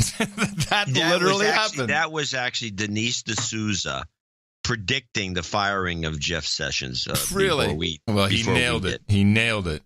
But the thing that's funny in there was, this is not the clip I was hoping for, but the other clip was similar. This is actually better. But he just casually says, well, yeah, they put these Democrats in knowing they're crazy because just to put a little check on Trump. Right. I have to agree. The Democrats that they talk about pretty much are crazy. AOC is the worst case example. But that Muslim woman they elected in Minnesota, and she beat the other one by 50 points. Wow. She is a Jew hater. They dug up some old tweets by her from 2012 where she's just going off about how Allah is gonna... It's just all about hummus. I'm telling you. Yeah, well, it could be. But she is – even the Jews know that the Muslims make better hummus. Oh, there we go. That's why if you go there, you'll be taken to a place that's run by Muslims. You're not going to go. Nobody's making hummus as good as these guys. You've uncovered the Israeli lobby. So the point is that there's a bunch of nutcases that are now in, and they're going to be kind of. Probably. Pelosi has to. I think Pelosi is my. Okay, you did your analysis. Yes, now I'm please. going to tell you what I think. Go. I agree with everything you say, except we have to take into account what's really going on with these nutty Democrats that they've elected. And I'm just going to say it. And it sounds partisan as somebody bitched about that. And that's the way it goes. I think these people are lunatics. I think AOC is a dummy. I think these other people aren't the brightest bulbs in the pack. And the fact that they won't mention young Kim is another example of what's wrong with everything. Pelosi has to become, and I think Trump knows this, has to become the speaker, because she is, if you listen to some talk, especially around here where she's from, she is one tough cookie behind the scenes. She may be a bumbling fool in front of the cameras. No, she even calls herself an expert negotiator. She is a toughie. And she will put these people in line because these Democrats will get out of control so fast if they don't have a taskmaster who will go up to them. And she looks like a psycho to begin with and bug those psycho eyes at him and tell him to sit down and shut up. You just got here. You're not telling us what to do. And she's going to put them in their place and they're going to be fine. That's what I think already happened to AOC. Yeah. Yeah, and she did, and you know what? I don't think AOC got a mention from her either. It was the Muslim ladies, and just mention of lots of women. But I don't even. It was like AOC was not mentioned, but not even by AOC Pelosi. Has not been mentioned by anybody in the last 5 weeks. Yeah. Oh man, bring her back. She's so much fun. I think she's done. She's so much fun. She's done in terms of her profile. All right. But I think I have a feeling Pelosi will try and get some stuff done, and she's going to be very surprised. I think that we will see some form of healthcare reform with pre-existing conditions. That's all they have to have in it. No one else gives a crap. It could be ripping us off as long as that's in it. Then, they're ripping us off. Let's face it. No kidding. Okay. All right. Oh, so that was that.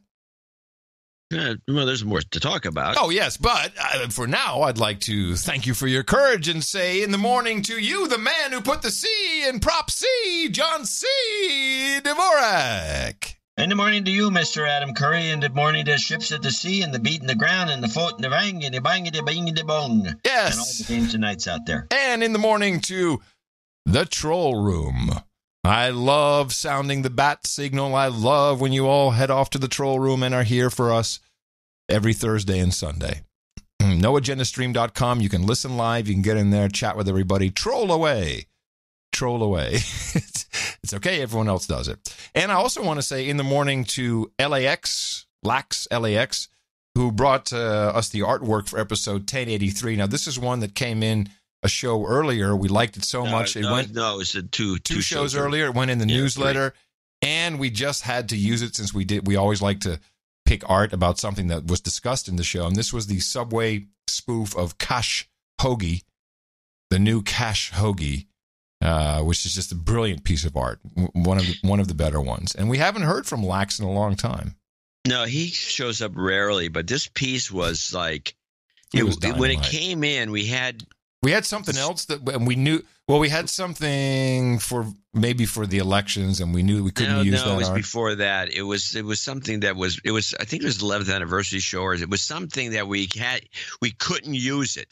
I don't know the exact reason, but there was something we had to use instead, and we just were kicking ourselves because it would have been ideal, but it wasn't thematic. And I think it was the 11th anniversary, and so we couldn't use it. And I said, "Well, we're going to." That's right. It was the 11th anniversary. That's right.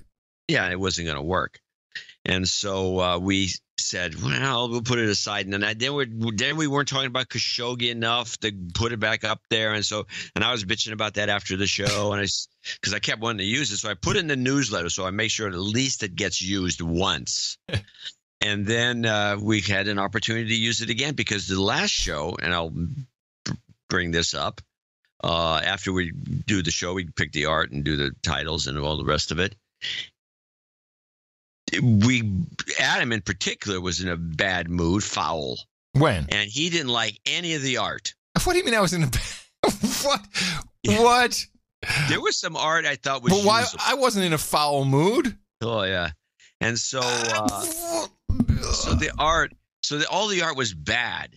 And I mean, I thought it was good, but You're thought fake news, Dvorak. Fake news. And so he said, and I was, oh God, we have to go to the Evergreen. So we go to the Evergreen page and look around. And then he just says, we got to use the Khashoggi thing now. And I agreed because it was okay. Enough praise. LAX should do art once in a while. Hold on a second. I'm trying to climb out from under the bus here. One moment. Okay, I'm better now. And the thing that was so great about it was using the no agenda thing and turning it into the subway. Yeah, the subway logo. Yeah, it was beautiful. It was beautiful. And the bones and the sandwich. Well, thank you very much to LAX or LAX, also part of our Value for Value network, our whole system. It's the way it works. You get recognition. There's even ways to make money with the noagendashop.com guys. But above all, just thank you for making us look good. Because when you fire up, your podcast player, you just go to iTunes, new and noteworthy. We look good. We don't look like your standard stupid ass cover, and it changes. So it's it catches people's eye. NoAgendaArtGenerator.com. Thanks again, LAX and everyone else who submitted artwork. We really appreciate it. And then we always like to thank our top donors, who are producers who get elevated to executive producer and associate executive producer in ranking for this episode 1084. Yes, indeed. We have one executive producer today, Baron Oscar Nadal in Parma, Ohio, home of the Parma ham. Ew. Yeah, right. Yes. Hello, Italy called. Baron Oscar Nadal here. Can I get an F cancer for my dad who just got diagnosed with all the good vibes from our fellow producers? Yes, of course. I hate cancer.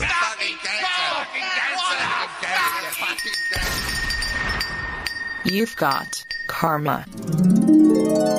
Thank you, Baron. And also, another Baron came in, Baron Sir Craig in Norwalk, Connecticut, 23457 to be associate executive producer for show 1086. Is that what we had? You said 1086 on the newsletter, which was very odd. I don't know how you jumped 2 shows ahead. I know how I did it. I could just run that newsletter again next week. That's right. No one will notice. Baron Sir Craig here throwing, that's funny you mentioned that because not one person, usually there's always a stickler out there. Oh, I saw it. And I thought to myself, damn it. John's got to send me the full thing before it happens. I can't do that. Because it's being edited. I do a preview and I edit it make some last minute changes. And I do it like maybe 5 or 6 times. And I'm going to have to send it to you every time. Is that what you're asking for? You don't want it. You don't want it. And I'm the one. And the number of mistakes I make like that, the 86 thing, is minor. And I'm the one in the foul mood. Well, you made me in a foul mood all of a sudden by your bad attitude. Listen, Dvorak Acosta. Baron Sir Craig here, throwing the extra penny thanks for the karma that is working. My birthday shout out is Friday, and I'm also retiring and moving to assume my barony of Northeast Georgia. Oh, nice. Retirement party. Excellent. Looking forward to having my sanity maintained with an umbrella drink in hand. Yeah, we're jealous. Jingles. Club 33 Raven. Trains good, foamer, retirement goat karma. P.S. Dan Spencer still appears to be a douchebag. Straight from Reseda, here she is, Raven. Give it up. All aboard, train's good, plane's bad. Woo-hoo. Oh my God! Woo! Listen to that horn! You've got karma. That was fun.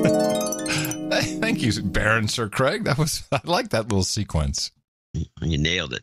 Sean Connolly, Sir 10T in Naperville, Illinois, 23456, as opposed to 23457. Ex-VJ and former PC Magazine columnist.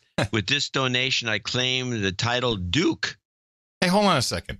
Why am I ex and you're former? Well, it actually reads better. You wouldn't have ex-VJ, X. How about former VJ and ex-PC? I think X just sounds so... You don't like X? So you have something against the X-gens? No. Just an observation. Well, it's an interesting point. If it's a point of reference that we need to discuss. Well, former, you immediately went snide on me. He's my former husband, my former wife. She's my former wife. Okay, she's my ex-wife, or she's my former wife. You never say my ex-job. You'll say my former job, my former position. It just sounds friendlier. My ex-job. Whereas I actually left. Well, wait a minute. If you did where I left. No, I left. I didn't get fired. I left. You just gave yourself away. In what way? Because when you say ex-wife, that's very aggressive then, instead of saying my former wife. That's probably... Do you say my former wife? See, I have to count. So I got to go. My first wife. You don't say former. My first wife. Yeah. I don't even think I've said my ex-wife. Yes, I think once. Wife. I definitely haven't said my former. No. Former. Anyway, okay, we'll finish this conversation at a later date. And he continues, with this donation, I claim the title Duke. Hey, I'd like to thank you. All right, you made it. Yeah. It's so not easy. I would like to thank you for the sanity provided during our 11-year no agenda journey. Keeping my amygdala small has been invaluable to my quality of life. You know, the funny thing is, I bet it is. I bet it keeps you from getting a lot of headaches if the thing's getting bigger in there. That's right.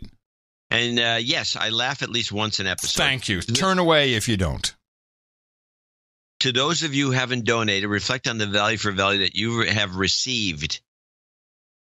No agenda is not free. It is value for value. Jobs, not mobs. Value, not free. I would appreciate the Sharpton montage at the end of the show. In the morning, Sir 10T, newly minted Duke of the Federal Reserve District 7. You know, I heard your interview with Grimerica, not to dwell on it, but you know, these guys also have the value for value model. But I got to go on their show and I've got to set them straight because they're not doing it right. Well, tell me. Because they end the show, hey, it's value for value. All right, everybody. It's like, what? You can't just say it's value for value, send money. What was the value? You got to remind me. We just had John C. Dvorak on for an hour, you know, something like that. It's, you know, you've got to remind people of the value. You can't just say, remember, it's value for value, send money. It just doesn't work that way. What you're telling them, if I'm to understand this correctly, yeah, because you talked about it. There's no salesmanship here. No, exactly. And it's not. I think it's they just haven't thought it through yet. You need that is an essential part of how it works. I mean, you explained quite in detail how the model works, but I don't think they quite figured that part out. I would recommend that I didn't think of this because I didn't listen to the end of the show because I was only there for the interview, and they pieced it together after the fact. So I don't know what happened. Maybe they should listen to Jen Briney. She's doing pretty good. I think Bryony does a good job of selling it. Mm-hmm. She gets and she starts whining about not getting enough money. Yeah, and how that's important. it's all part of the human experience. It's all the elements you need, but it's not like up tempo. Hey, it's just like it's serious. If you want, I said this before, and I think I mentioned it on that interview. Is that one of the things that we did from the beginning, once we decided that this is what we're going to do and not take advertising, was you have to take it pretty seriously. Yes. And when it's not working out, you haven't done this for a while, but you can really get worked up about it. You have to seriously say, hey, you didn't give us, this is not enough. This is no good. Maybe there's nobody listening. If that's the case, we'll go do something else. Right. I mean, you really can't just be, carefree. Let's put it that way. And I think that they still have to get over the biggest hump, which on Twitter will be called begging. Yeah. Begging, but in our world, it's called selling it. It's like, hey, here's selling. You got to sell the idea. This is our concept. This is what we're doing. This is why PBS does. Well, PBS, they don't do that. They say, wouldn't you like to see more Yanni? No, I don't want to see Yanni. No, PBS, the original concept of PBS worked quite well when it was really sponsored by the listeners, and churches do the same thing. Yeah. But it feels strange. People have it's a hump. Bryony's over the hump. She understands it. Yeah, it feels very weird. The first you're like, wow, I'm saying, hey, it's really valuable. Please send me money. It feels weird the first time you do it. Trust me, after 11 years, and you understand how the mechanism works, it's very satisfying.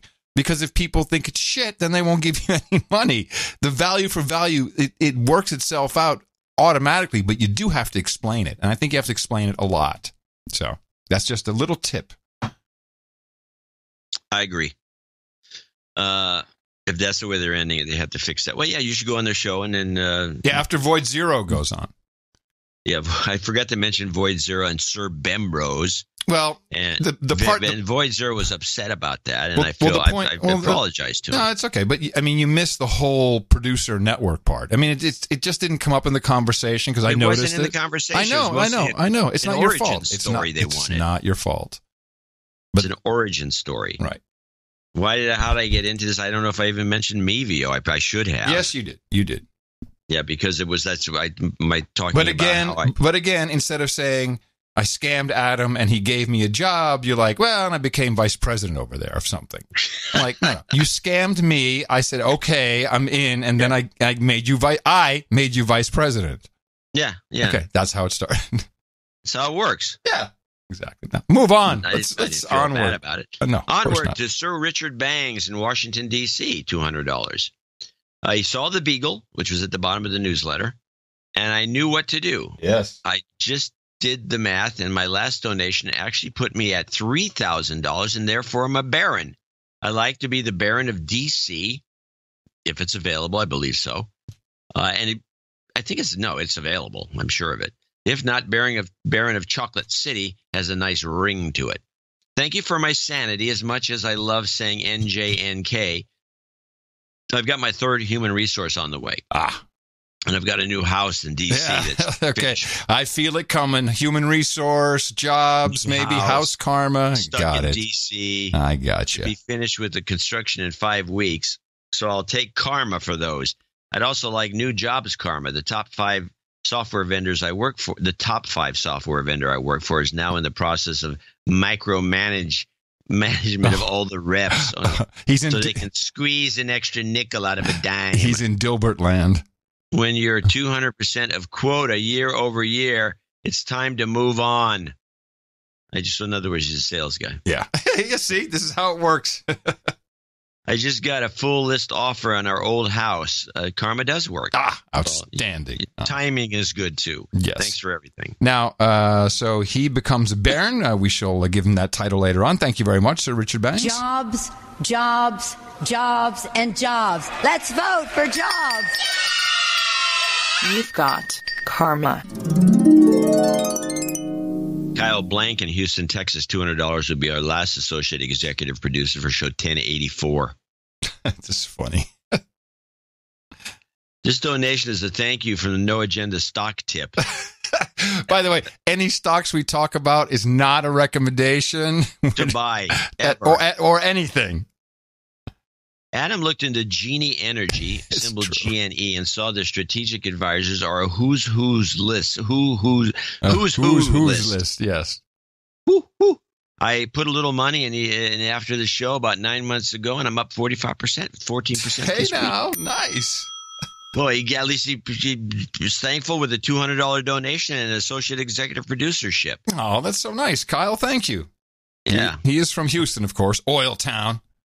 Genie Energy. Yeah, that's all the elites Genie Energy. I do remember that. Well, good. Yes. It worked out. Long GNE. I can't believe someone made money off of our stupid discussions. Well, they're not stupid. Well, when it comes to stock stuff, it may not be as educated. It's on my part. Inadvisable. No, on my part. Is the word you want to use. But from a fundamental standpoint, yeah, I mean, I think we lined up the fundamentals for you. You saw it, you took action, and you made it. Yeah, we should have both taken action. Yeah, right. All right. Thank you very much, Kyle, from Houston. Fantastic. Okay. We have a short list today, and that was it. Okay. Well, thank you very much to our sole executive producer, Baron Oscar Nadal. Actually, we've got barons galore. We have 2 barons in our associate executive producerships, and we've got a duke. So it's all royalty in the top tier. Fantastic. You will have a ceremony later on. Also, we will be thanking everybody else who came in over $50 and above in our second donation segment. And remember, we do have another show coming up on Sunday. Dvorak.org/NA. You definitely need to tell everyone about it. Propagate that formula. Our formula is this. We go out, we hit people in the mouth.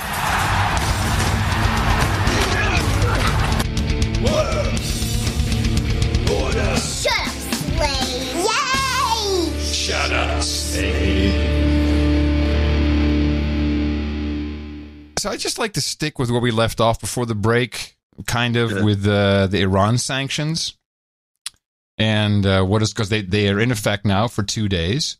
And I do have 2 clips. I think the first one is from RT. The second one is from Deutsche Welle. Yes, I had to go to different corners of the earth to go and find some information because, God forbid, our U.S. media talks about anything. Russian officials recently announced that Moscow and Beijing are working on creating a cross-border payment system which will use their national currencies in bilateral trade with the goal of reducing dependence on the U.S. dollar.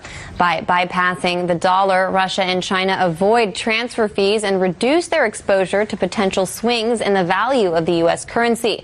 Both sides also pointed out that growing U.S. hostilities toward their respective countries made de-dollarization a task of utmost importance. Russia has also completed the infrastructure necessary to build a replacement for SWIFT, the Belgium-based financial messaging system used to carry out dollar-dominated transactions. The SWIFT alternative will allow for countries to more easily trade with Tehran. Iran has been mercilessly targeted by U.S. sanctions, which have inhibited the country's ability to make international payments.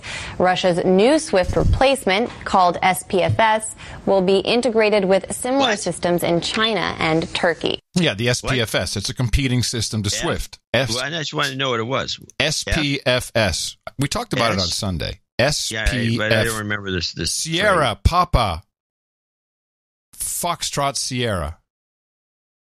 SPFS. Sounds like that statistical package for the social sciences. What I find interesting is I think it's a lie that Iran has been taken off the SWIFT payment messaging network. Otherwise, how could these other exceptions? The president talked about it. We heard earlier. There are some exceptions who are still allowed to buy oil, so they must be doing that through the SWIFT system. I doubt that what company was it? I think France still had a few. They're allowed to buy a little bit of oil from Iran. I doubt that this is not going through the SWIFT network. So somewhere someone's full of crap. Also, the SWIFT network is laughable because I really wanted to understand how it works. It's the worst. It's just a secure messaging system, and so if I'm transferring money to you, then let's just say you're in a different country. Doesn't really matter. still use the same system, then all that really goes to your bank is a message saying Adam sent $100 to your bank. What happens on the back end is more interesting, and this is why you have to be a member of the SWIFT system.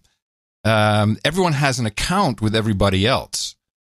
So what would actually take place is a few days later during some kind of settlement, even though you've received that money in your account, they actually transfer money from their account at whatever your bank is into your account at your bank. And if you were to send something to me, it would actually be your bank has an account with my bank, and they'd put something from their bank account into my account at my bank. It's a very, very antiquated system, especially if you look at what Bitcoin can do, as an example. Which the Russians are talking about. They're talking about master chain, using that blockchain to replace SWIFT. And here's Deutsche Welle's report. And Iran says that it is working with Europe to set up a mechanism to bypass those sanctions. Let's bring in Brussels correspondent Terry Schultz. Terry, could this actually happen? The European Union maintains that it will happen. Just Friday, Federica Mogherini, EU foreign policy chief, and the governments of France, Germany, and the UK said that their resolve to both maintain the nuclear deal with Iran and to maintain economic support for European companies doing business in Iran is unwavering. So the European Union says it's setting up this so-called special purpose vehicle, which would allow payments to go in and out of Iran and bypassing U.S. sanctions. That's how it's envisioned. And the EU maintains that this is going to happen, although it's not operational today. At the same time, the U.S. has yet another lever, and that is to demand that SWIFT, that's the Belgium-based financial messaging service, which handles most of the world's interbank messaging. The U.S. says SWIFT has to cut off all the sanctions Iranian institutions. And so if that happens, it's hard to see how Iran could get around the sanctions, regardless of how creative they're being. How about European companies themselves? Because we know that the United States has threatened them if they don't adhere to these sanctions. Are they likely to do so or not? Yes, we have seen European companies pulling out of Iran, and that's despite the EU itself threatening sanctions on companies that pull out because of the U.S. sanctions. So these companies are really in a tough spot because both Brussels and Washington are saying they must obey. But what we have seen is an exodus of European companies, and some very big German companies among them deciding that simply their bottom line cannot support being in a confrontation with Washington, and that whatever losses they have to take by cutting contracts in Iran and possibly annoying Brussels is going to be worth it. So I don't think there's any de-dollarization taking place. I don't think that's going to go. That'll take a little while. That story is so interesting. I just do not understand why the U.S. media doesn't even give it anything. It's just it's the young Kim. It's the young Kim of stories. I know. I find it fascinating. It's very important. It's an important thing to know about. Well, particularly now, I did talk to the former New York banker about this. He said, "You remember when I told you we won?" And I think we talked about it on the show a couple of years ago. Yeah. We won. He says the European banks have lost. They cannot function without the U.S. dollar. It's impossible. They can't do anything without the U.S. dollar. And he says they're really, really, really in trouble now. And Italy talking about a Patriot bail-in where the government is now proposing in writing, well, 20% of whatever you have in the bank, it'll get a bond for it, an IOU, and it'll be patriotic. Do it for Italy. And people are like, oh, yeah, good. Yeah. Okay, Mario. That's really bizarre. I mean, their money's about to get stolen from them. As if they'd have an option to say, no, don't take my 20%. It's like what happened in Greece. So, yeah, I don't think that there's going to be a de-dollarization. But certainly it's risky to our entire business model of the United States, which changed in the 70s. Well, after it changed much earlier, taking us off the gold standard. But once we, well, that's not entirely true. Once we made the deal with the Saudis, which is why this is so interesting with Khashoggi and all this stuff that's circling around it. Once we made the deal with the Saudis, which is, okay, you sell as much oil as you want, you do whatever you want, has to be in dollars, we'll protect your ass. That's always been the deal. It's very simple. But now it's, stuff's a little shaky. Things are different. And, again, I don't see the de-dollarization taking place any soon, but it certainly would start with oil purchases in a different currency. And the way to get there is start with some alternative messaging system, alternative to SWIFT. And good luck. Before you know it. You know that our people, or over there, especially probably at NSA, are working on ways to crack any possible system these guys come up with. I'm actually surprised but it's not, but John, it's not, hasn't been cracked. Well, this is, I think what we're actually seeing with some interesting spikes, I think they're using the blockchain, but Bitcoin, I think, is being used for some transactions, oil transactions as we speak. And it makes nothing but sense. You get your guaranteed proof that this is, is sent from here to there. I understand. But I'm just saying you circumvent the whole, you need a bank account at my bank thing. All of that goes away. Well, this is a story that needs to be discussed. It's now your beat. Yes, well, I've been beating this for a while. You've been beating your head against the wall. You finally perked up. I'm so happy to have you here. Okay. Well, well, that reminds me. I'll read a couple of notes. I need some letters to be read. Okay. Because they're bitching about me. This guy bitching about me. Who's bitching about you? I'll mess him up. This is one of our sirs. I won't mention his name except Matt. Sir Matt. No Agenda is the most valuable content media out there. I have always struggled with you and Adam's general rudeness. Though I imagine most of your audience finds it humorous and or entertaining. Does he have an example of our said rudeness? Well, it's all the time. But please try and stop being so rude to Adam about his segment content, length, etc. Just because this material is boring or already known to you, the way he wrote it is boring, which is probably what the thing, but he actually means boring to me, or already known to, so I'll give him credit for that, or already known to you doesn't mean it's familiar to us in the audience. The bickering makes the show awful to listen to. Keep up the good work.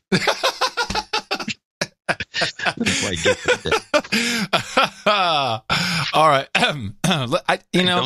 I don't quite get the keep up the good work part. I got another one.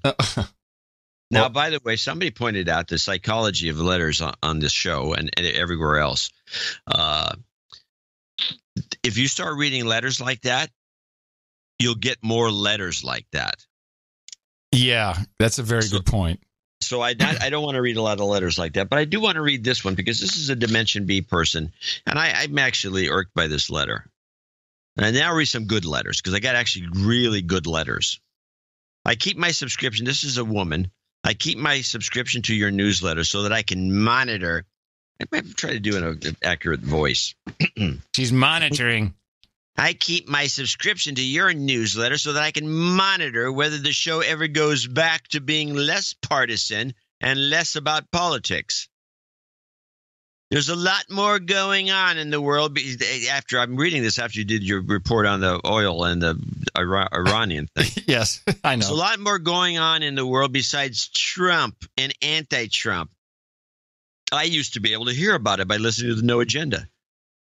Now it's only the BBC that talks about more than Trump. There's a kind of a double entendre in there. And how much he hates the Democrats.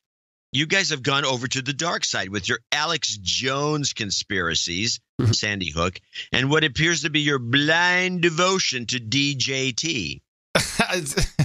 Yes. I remember when JCD would chastise Adam for repeating stuff he read on InfoWars website or Prison Planet. When was this? I don't know. I don't know. When she was monitoring. I don't remember you being a big fan of Prison Planet. No, I really don't know what she's talking about. I don't either. And that, I mean, I don't mind jumping on Adam for something, but John, there's clearly what's going on here is Orange Man bad. That's what's going on. Your out of mainstream perspective used to be unique and well considered. Now the show sounds like a cross between Fox News and Alex Jones. Oh, my. They're turning the frogs gay! I know you don't care what I think. And then she goes on with some issue she had with her spinal cord. And so she's never been a producer. She's I've never been a producer. Okay, well. Oh, okay. She doesn't get value. Well, yeah, she doesn't. Right. Well, she probably never did. I really did find you guys to be entertaining and insightful for a very long time. I really miss you guys, which is why I continue to subscribe to the newsletter in the hopes that this partisan outlook on life that you've acquired will come back to some kind of equilibrium with reality at some point. I'll continue to monitor and hope. I like the idea of monitoring. Yeah, just keeping an eye on us. I think I have to do something as a public service because there's a lot of confusion, and I wouldn't mind clearing it up. There you go. And it's something that only we can do. Now, I could do this myself in 5 minutes, but I feel if I do it with you, it'll take a little longer, but it'll be much more entertaining, and you'll be able to fill in some of the blanks when it comes to the actual history of podcasting. Are you interested in this one? Well, first, let me preface it by saying that I believe that this came up on a recent show by the guy who's been accused of being an alien. Well, this is Joe Rogan's show, and the reason I'm doing this is twofold. One, because they didn't know, and of course, here's four guys who first they drink whiskey, then they're drinking Red Bull, then they're drinking beer, then they're smoking a blunt. I don't know if I could tell the story. It's a 4-hour show they did. It's a very long show, this particular one. But they were trying to figure out some of the genesis of podcasting, and I'll just play a little bit of, because it was, like 5 minutes, but I'll just play a bit of it. Yeah. Well, who was the first ever? Ricky Gervais. Is the first at what? Is that true? Ricky Gervais. First Corolla what? got into the mainstream. But what about the guy from Adam Curry? The Podfather. Was he the first? Yeah, but what Keith had and the happened girl is, was doing it for a while before They've been doing it a everybody long started. time. Keith and the girl was a long time. Damn, we should probably establish who was first, right? Like George Washington was the first president. We're all professional comedians. Most professional politicians would be able to tell you who the first fucking president was. See, I really like that he said this because now he elevated me from podcaster to comedian. I did feel kind of good about that. No idea. We're like, who's the first podcaster? We really don't know, right? Dude, I heard There was internet radio. There was internet there's radio, gotta and then it be just a became guy. podcasting. Who was first between you and Marin? Him, for sure. Marin. For sure. Yeah, I don't know. for I don't sure. know. I'm asking. I Now think you it know. was- Well, now you know. Why don't you stop arguing? Here's what I think. I think that Adam Curry was number one. Who's Adam Curry? Adam Curry is an Am I right? ex-VJ from MTV, Yeah. and he is known as the Podfather, the guy that started podcasting. I think he's Ricky number Gervais one. has Did he the marry first that recognizable model? one. I don't Adrian know Curry? his relationship history, but I think he's the not. George Washington. Who is Adam Curry. I think he is. How See, and that's enough of it. That, to me, is a great comparison. Because, it's like who invented podcasting? It's like who invented America? I'll just put it on that scale. Who invented America? It should be Thomas Jefferson. Well, but you see, George Washington was the first president, and he's recognized as the first guy. But there's a lot of evolution that came before that, which I'd like to do that for podcasting, just so people understand for once and for all. No. What? They're not going to understand for once and for all. These other guys come on these podcasts, and they don't know what they're talking about. They're throwing out Adam Carolla and Ricky Gervais is the first guy. I mean, where did that even come from? I've heard other things. I mean, it's just going to get worse and worse. We didn't get nominated for an iHeart Award of any sort. They don't know who we are. They don't care. We have a huge audience. We have a successful podcast that's been going on 11 years. We're snubbed. Well, I'm not saying, look, that's their show. And to be honest, I had to smoke a little weed to really get into it. But then I was really into it, and I watched quite a bit of it. But that's just their show. They don't know. But Rogan's correct. It's a disgrace that they're one of the most successful podcasts and they don't know the origin. So he's right. That's disgraceful. More disgraceful was not even knowing who you are. That he does the podcast with. There's another guy who's like a science tech guy. Some guy named like Dvorak. Bob Doyle. Sorry, I had it Bob Doyle. Bob Doyle. Bob Doyle. Now the funny thing is, Rogan and I have communicated, and he follows me on Twitter. Bob Doyle. I think this is what would you call it when you get back at somebody for calling them a lizard or an alien? I think when we called Rogan an alien, you became Bob Doyle. Yeah. I didn't call him an alien. It was Alex Jones who called him an alien. Exactly. Okay. So I want to run through the history, and then we'll be talking about some technology stuff. But this will be the ultimate. We'll be done with it, and we'll never have to explain it again. What is put money on that? Well, I'm not going. How about this? I won't explain it again, and people can cut this out, and this will be from my experience. All right, we're 1999, 2000. This is how far back this really goes. I just moved back from New Jersey to the Netherlands, and the Netherlands, Amsterdam in particular, had cable modems because the Netherlands is 90% of all maybe even more, 98% of all scientists and households have cable. So cable modems came along very quickly, and they weren't blazingly fast. It was like maybe 128 kilobits or maybe 250 if you were lucky. But it was being sold as not as broadband. It was being sold as always on. So you did not have to dial in with your modem. And so there was multimedia stuff on the web, but there was no experience. It didn't matter what. I mean, the MP3 was just coming along. We had, like the Rio and stupid MP3 players that were really quite antiquated compared to what you see today. So, broadcasting or streaming or anything like that it just wasn't possible. There was no way you could do it. There were no services at the time. I don't think Real Audio had actually come out yet at that point. Maybe it had. In 1990, though, just as an aside, I did broadcast the Mega Music Dance Experience from the Jaarbeurs in Utrecht, which was a huge dance party on the M-Bone, if you remember that. Remember the M-Bone? Yeah. You walked away. You walked away from my story. I need you for color. Come back. Okay. I remember the M-Bone. I remember I remember, what was that crazy network that guy did, that one character that had there was a bunch of crazy stuff that was going on during this era. Yeah, the M-Bone was amazing. It only worked. You could only really see it if you were at a university, but it was multicast. And so it was the exact opposite of the problem that we have, which is the more people who watch or listen, the more bandwidth it eats. And this was kind of like a chained multicast thing. Anyway, I digress. At the same time, Napster came out. And Real Audio was initial releases April 95. Oh, so it was before that even. But I remember encoding took forever. There was no experience.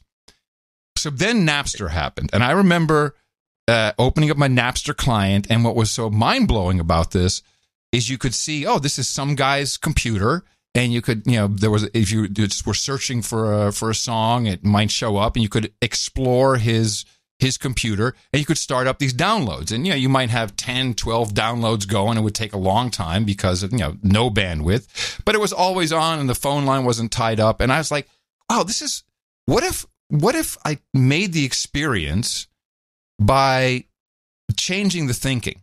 In other words, your computer's on the whole time.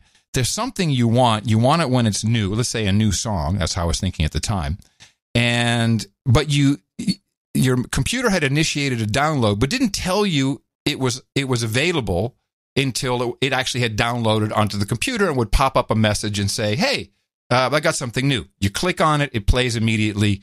Great experience. So really unattended, your computer should be doing this in the background. And I wrote an essay about it called The Last Yard. You could probably find it. Now, at the same time, so I had this in my head. I'm like, broadcasting. How do I broadcast? How do I use? How can I do this? And I was like, I knew that there had to be a way, just like the news broadcast, You have no idea how long it takes for people to put the news together and make that hour-long show. There's pre-produced packages. But when it's time, all of that just flows out to you. So it's kind of the same idea of have everything happen out of sight of the user. And at the time, Dave Weiner had just become pretty well known with RSS, and he was doing his blogging software. You can read at Weiner at scripting.com. And I went to New York because I felt like I could somehow work with him to use RSS. I wasn't quite sure, really. And we met in a hotel room. I don't remember why he was there. I know I went specifically, this is 4/9/11, I went specifically to meet with him about it. And I explained it, and he really brushed me off. He was like, all right, like Hollywood guy, MTV guy, shut up. Hair.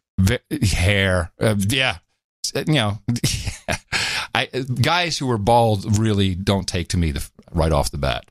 For good reason. Yeah. So hair.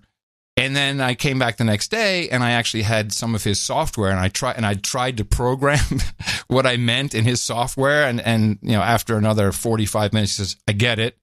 You are forbidden from ever using my software again. That was horrible. So, okay, I don't mind. And so he came up with the enclosure element in RSS. And for several years, because he had his little Radio Userland was his aggregator and blog publishing software, we were just sending like 100 megabyte video files back and forth. And it would show up on my computer after it had downloaded. And I clicked it and had a great experience. So it was exactly what I envisioned, and nothing happened with it until the iPod. I saw the iPod, and I went, holy crap, this is not a jukebox. This is a radio receiver. We need to be able to put radio shows on this iPod. And I started making, with an Apple script, a little parser that would go look, and was just for one feed. It would go look at an RSS feed. Is there a new item? Yes, download it. Download the MP3 file in this case. Then when it's downloaded, and at the time you had your iPod was you could only put stuff on it by syncing up to your computer. So the Apple script would then trip the syncing of the iPod, and so this all happened while you didn't know it, because this was it was polling on a recurring basis. And the experience was you picked up your iPod, there was a new radio show. I said, holy shit, this is it. And I immediately started the Daily Source Code. The Daily Source Code, with my idea, was to bring serialized radio content every single day. And I called it Source Code because we needed receivers. We needed the reception side. So if you remember the pod catchers, they might have been called. And all of a sudden, guys started showing up who were doing applications, again, just podcast apps called iPodder, iPodder Lemon, iPodder X. There was a whole bunch of different things that were happening. It was going very, very quickly. Then I met Kevin Marks. I want to include him. Kevin Marks, who I think now works for Google. He worked for Apple. And I was having some issue with we learned a lot about how a podcast app works. I was having an issue, and he actually sent back a much better functioning version of this Apple script.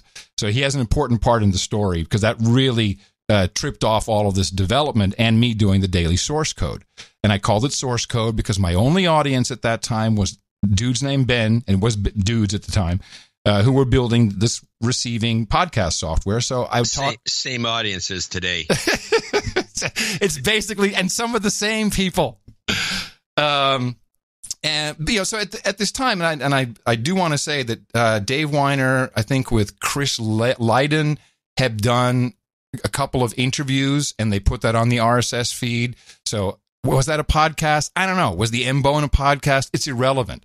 The idea that I propagated was you can make radio this way, and it's different because the radio show comes to you. It's listening by appointment. The idea of show notes, which we still call show notes, completely ideated from the Daily Source Code.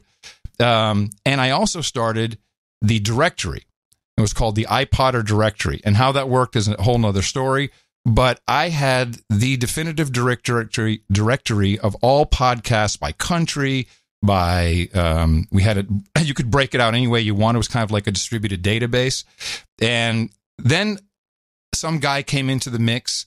His name is Danny Gregoire, and Danny Gregoire coined the term podcast. and because we were calling it soliloquies, all kinds of stupid things. But he showed up in a comment somewhere. I like this podcast. And so to me, even though, yes, Ben Hammersley had used that word years before there was anything really, Danny Gregoire is the guy who used it in context. So they have the directory. We have all of this working. And then I get a call around 2004, 4 or 5. Hi, it's Eddie Q from Apple. Steve Jobs wants to meet with you. Are you interested? Let me check my calendar. So I met him at All Things D, which is outside of Quincy Jones, one of the most interesting meetings I've ever had. And he was angry and, to the point where, not about me, he was angry about, they fucked up Wi-Fi. This is not how I wanted it to be. He was just angry and he was yelling. But then we had an hour. And I thought, actually, man, you get sick if you were so mad like that. And we sat for an hour just chit-chatting about stuff and how, the RIAA was all on his ass to shut down recorders that can record songs internally on the computer, and so they've been kind of saying they would, and they just weren't going to do it. And it was like, wow, it's very interesting. And he said, Adam, I want to put podcasting into iTunes. Is that okay? I said, yeah, that's fantastic. And I'll give you my directory. Now, he already had it all because he went right on stage a couple hours later, demoed podcasting in iOS or in the Mac, which is a very funny video. Go look at that on the YouTube. So he already had that already. He knew exactly what he was doing. And then came kind of the disappointment because after, now podcasting launched. It's like, holy crap, we were in iTunes, we're on the iPod. And what Apple did is went straight into putting NPR bullshit everywhere. Of course, NPR was very instrumental. I want to say WGBH in Boston was the first NPR station to do anything independently. They were doing podcasts. But Apple became this directory that sounded just like everything else on the radio, which was exactly the wrong thing. That's the part that Steve Jobs didn't get. Because when you hear some of these different voices that is not as polished or differently polished than the radio, it's exciting. I think a lot of people went and like, okay, that's great. I can listen to NPR. All right, great, Steve Jobs. Thank you very much. I think a lot of people missed out on what was really happening. And then there's a whole story about why podcasting fell off the radar for 10 years, which has to do with the rise of social media and YouTube, etc. But that, to the best of my recollection, is how podcasting came to be. We should clip that whole thing. Yeah, I think it's put it pretty on as a separate little podcast. Yeah, we'll put it on the M-Bone. Well, actually, what we'll do is a history of podcasting. I'll do an interview with you. I feel a giblet coming. I think there's a giblet. We'll take a transcript of what you just said. We'll add some more stuff to it, make it into a giblet, and we'll also do it as clip that out and make a podcast that stands alone. A standalone podcast that says, as its name, the history of podcasting. Yeah, it's a good idea. It's a very good idea. And that will take once and for all. So if you go to Google and you go history of podcasting, this thing is going to be on the first page somewhere. And then there's the book. Is it a full-on book? Or there's only 8 million books of how podcasts it's going to be a giblet. It's going to be a small, short little thing. It's not going to be a long, boring book going back to 1927. It's going to be just about what you said, pretty much, and how it kind of came about, and how it got named, and how it got where it got, and why it's just not doing what you'd hoped it had done, except in a very few instances, which are all very successful. Mm-hmm. Well, I mean, if we did a full-on. I mean, we'd have to talk about Mevio. We'll co-author it. We'll co-author it, Adam Curry and Bob Doyle. George Washington and Bob Doyle. Oh, man. Anyway, so that kind of sets it straight, I think. But I'd love to do that. Let that be a project. That's our exit strategy right there. Another project is in the can. Yes.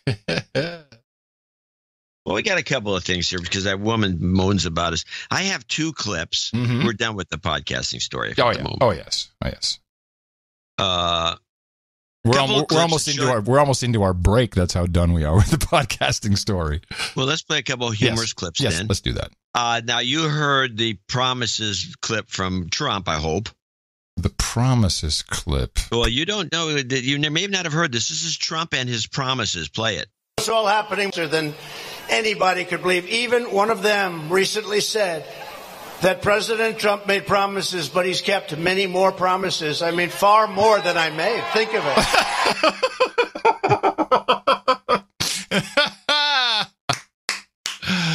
That's right. That's because of his really big brain. It houses more promises than he makes. The guy is amazing. Amazing. Just amazing, I tell you. The only president I know that have fulfilled more promises than he actually made. Unbelievable. How do you do that? That's our president. Yeah, it's our president. That's our president. That's our president, ladies and gentlemen. And then we have Joy Behar and her stupid gerrymandering comment right in the middle of some guy. Gerrymandering clip Behar. Won the popular vote last night by 8 million votes, right? They lose, but they lose U.S. Senate races in red areas. Because of gerrymandering, well, that's not that's the Constitution. I mean, you can't, the districts are gerrymandered, but the states are part of the Constitution. Okay. And I think... You got to explain this to people who don't know our system. There's a thing called gerrymandering, which is where you take a state, you take all the electoral districts for the various representatives, state senators, assemblymen, and when you're in power, you move the boundaries of these things so it favors your guy. So you move. Well, right now we're in these 3 towns. Let's put this 4th town in and take this 1 town out and put them in a different district. Now this happens. How does redistricting take place? Is that based upon the census? The census is a huge part of it, but it's done on a state by state level, and it happens constantly and usually under different excuses. And it's a common thing. It's ridiculous in some areas where you have districts that aren't even connected. They're just little It's insane. Neighborhoods that all vote Democrats. And where does the term gerrymandering come from? But you're going to have to make me look up the Book of Knowledge. Well, knowledge. As long as I make you do that, let's play the jingle. Consult the Book of Knowledge. Was there a guy named Jerry Mander? There actually was a PR guy for years called Jerry Manders. Gerrymandering is a practice. The word is also a verb for a process. History. Difference from origins. Etymology. The word gerrymander, originally written Jerry, G-R-Y -mander, was used for the first time in the Boston Gazette in 1812. It was credited in reaction to the redrawing of Massachusetts state Senate election districts under Governor Elbridge Gerry. So it's named after a governor of Massachusetts. And was he a Democrat? Yep. So anyway, mapped and goes on. Right. So Joy Behar says, well, they gerrymandered, they rigged the Senate race. Yeah, which of course is laughable because the Senate race is statewide. Yeah, and you only get 2. And it's just the state vote from. It's not possible. I mean, it's so dumb. It's like ludicrous. The guy is even kind of zips her just a little bit. Yeah, no, okay. Yeah, no, not like that. It's in the Constitution, but okay. I think you should have said, yeah, Joy, whatever. Dogs are people, too. That's right, everybody. Dogs are people, too. They are more people than I care to admit. Man, there's so many dogs in this building. You hate dogs. No, I don't, but I hate dog owners. I really do. I mean, the dogs walk out the front door of the building. The little dogs, they can't hold it. They squat immediately in front of the door. So, you know how many times I've almost slipped and fallen coming home? Oh, God, you're kidding me. No, it's that bad. Ah. No, it's not very pleasant. It smells. Pick up the poop, find out who the owner is, and smear it on their door handle. Well, dogs are sometimes even above humans. Matthew Meehan is from Michigan, but now lives in Florida, and he says he was disgusted not long after boarding a flight from Atlanta to Miami. It was feces, and it was everywhere. It was on my seat, it was on the floor, my feet were in it. Meehan says he jumped up and asked the flight crew for help. The this is all I was given: 2 paper towels and a bottle, one of those little bottles of Bombay Sapphire. I was in the bathroom cleaning feces off of the back of my legs. And Meehan says he was stunned when he got off the plane to speak to a manager. She said, well, that's not my problem. I said, I'm sorry. She says, well, if the cleaning crew didn't clean your seat, I don't have any control over that. The feces were from someone's service dog that became ill on the plane earlier. Meehan says because some passengers refused to sit down until it was cleaned up, someone simply used some paper towels, and passengers then laid down blankets, but they still had to endure the smell. It filled the entire plastic bag, paper towels full of feces, and they wanted me to sit in that. A spokesperson for Delta apologized to some of the customers on the flight and offered a refund and additional compensation, adding that Delta will conduct a full investigation to prevent this from happening again. Oh, yes, we need Professor Dookie on the scene. That's we need the poop police. I forgot all about that. Ah, damn. I should have had that queued up. Anyway, poop police. It's pretty egregious. Poop police. No, I'm not going to play it. It's too late. It's lost its mojo. It's lost its mojo. It's lost the mojo. Talking about that, when you were talking about the history of podcasting, just as an aside, I'm reading Dave Weiner's post in 2000. He says, if you multiply the number of bits per second times the number of seconds you're not using, your line can get a lot of bits down the pipe. And that, both Adam and I believe, is the secret to turning the internet into a super satisfying broadband experience. A little software saw some new protocols, maybe not very new, and we're there. Adam has written more about this idea on his website, adamcurry.editthispaper.com, broadband, dead link. Oh, yeah. That's the internet, by the way, in a nutshell. If anyone can find this article called The Last Yard, or I think it's called The Last Yard, send me a link because, it's been very hard to find this link. A lot of dead links to it. That's the internet. Everything's saved in perpetuity, except the shit you actually want to keep is never. Yeah, dead link. All right, give us one more, John. Give us another fun clip here. Well, I do have. I don't want to go right back into the initiatives, but there is the thing. Here's the thing on the state initiatives, which I do want to discuss a little bit. Initiatives in the states talked about on CBS. Okay. A number of key ballot initiatives were decided last night. Michigan became the first Midwestern state to legalize recreational marijuana. Missouri and Utah legalized medical marijuana. 3 Republican states, Utah, Nebraska, and Idaho, voted to expand Medicaid, which could cover an additional 325,000 low-income Americans. And Florida restored voting rights to nearly 1.5 million former felons, as long as they were not convicted of sex crimes or murder. I thought that was actually. I'm actually for that. Yeah, I think if you've paid your dues, and I think you should then also be, if you're going to let people vote, then you should also let them have a firearm. Now, a couple of things. We did have these initiatives here. We had Proposition C, which is being sued over. It's where Mark Benioff decided as a this is the raise money. The rich people of San Francisco are going to save the homeless. Yeah, of course. I actually have to say Scott Adams had the best commentary about this when he said, it's not money, it's ideas that are the shortage problem. Yes, I agree. Because they throw money, already throw $300 million at the homeless problem in San Francisco. It's done nothing. Now they're going to double it, thanks to Mark, and they're going to jack up all these guys. It's just rich people virtue signaling amongst themselves. Getting nothing accomplished. Wasting money. It'll all go to people who consider these the homeless as their clients. It never works. It's like Austin. Meanwhile, the 2 propositions I liked. Repeal the gas tax. Repeal the gas tax was missold to the public by putting a lot of money behind it because everybody knew, all the contractors knew it was just going to be free money. Now, God, we got to steal more money from the public in California. So Proposition 6 was voted down, even though it was misleading. The way it was presented in the sample ballot. And then they had to change it, but they got sued over that, and they had to change it, but nobody got to change. The other one was Proposition 10, which I thought was, this was rent control. This reminded me of the Californians not voting marijuana in before Colorado did, like 2 years earlier, and they just voted no for legalizing marijuana. And why would the Californians do this? Because they're stupid.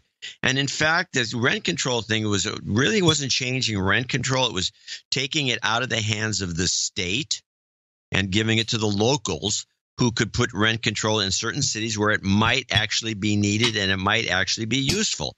But because the huge real estate investment trusts and all the big giant real estate companies that would expect to overbuild in California, these tall buildings and apartments and everything else, know it's a detriment to have rent control local, because then it could be, in San Francisco, for example, they could put rent control in and you won't make all this killer money from building these high rises. You just won't make any money because there is going to be this fear that they're going to freeze rents and that the property is not going to be as valuable as a resale item. And they threw a ton of money at this, including some woman. So it didn't pass, I take it. Yes, it got voted out too. Yeah. But this is because the Californians are dumb. You're stupid. They're dumb. You're I dumb. think they are. They You're are dumb. dumb. And I'm born and raised here. And what are you doing there? It's too stupid to leave, apparently.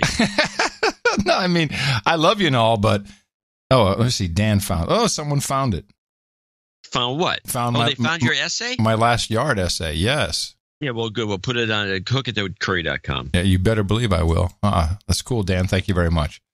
Yeah, send me a copy. They're just as stupid here in Austin. Of course, it's really Californians here, as we know. By the way, my guy, build the dome around Austin, give the cops flamethrowers, did get almost 3,000 votes.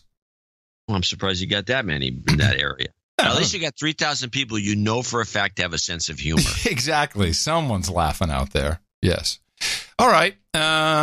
Different election, and then we'll go to our second break. This is a very important election. It's either a single candidate or a single winner, just one category, and it happens in the EU. It is the EU Word of the Year, which is a little early, I think, but are you familiar with the EU Word of the Year?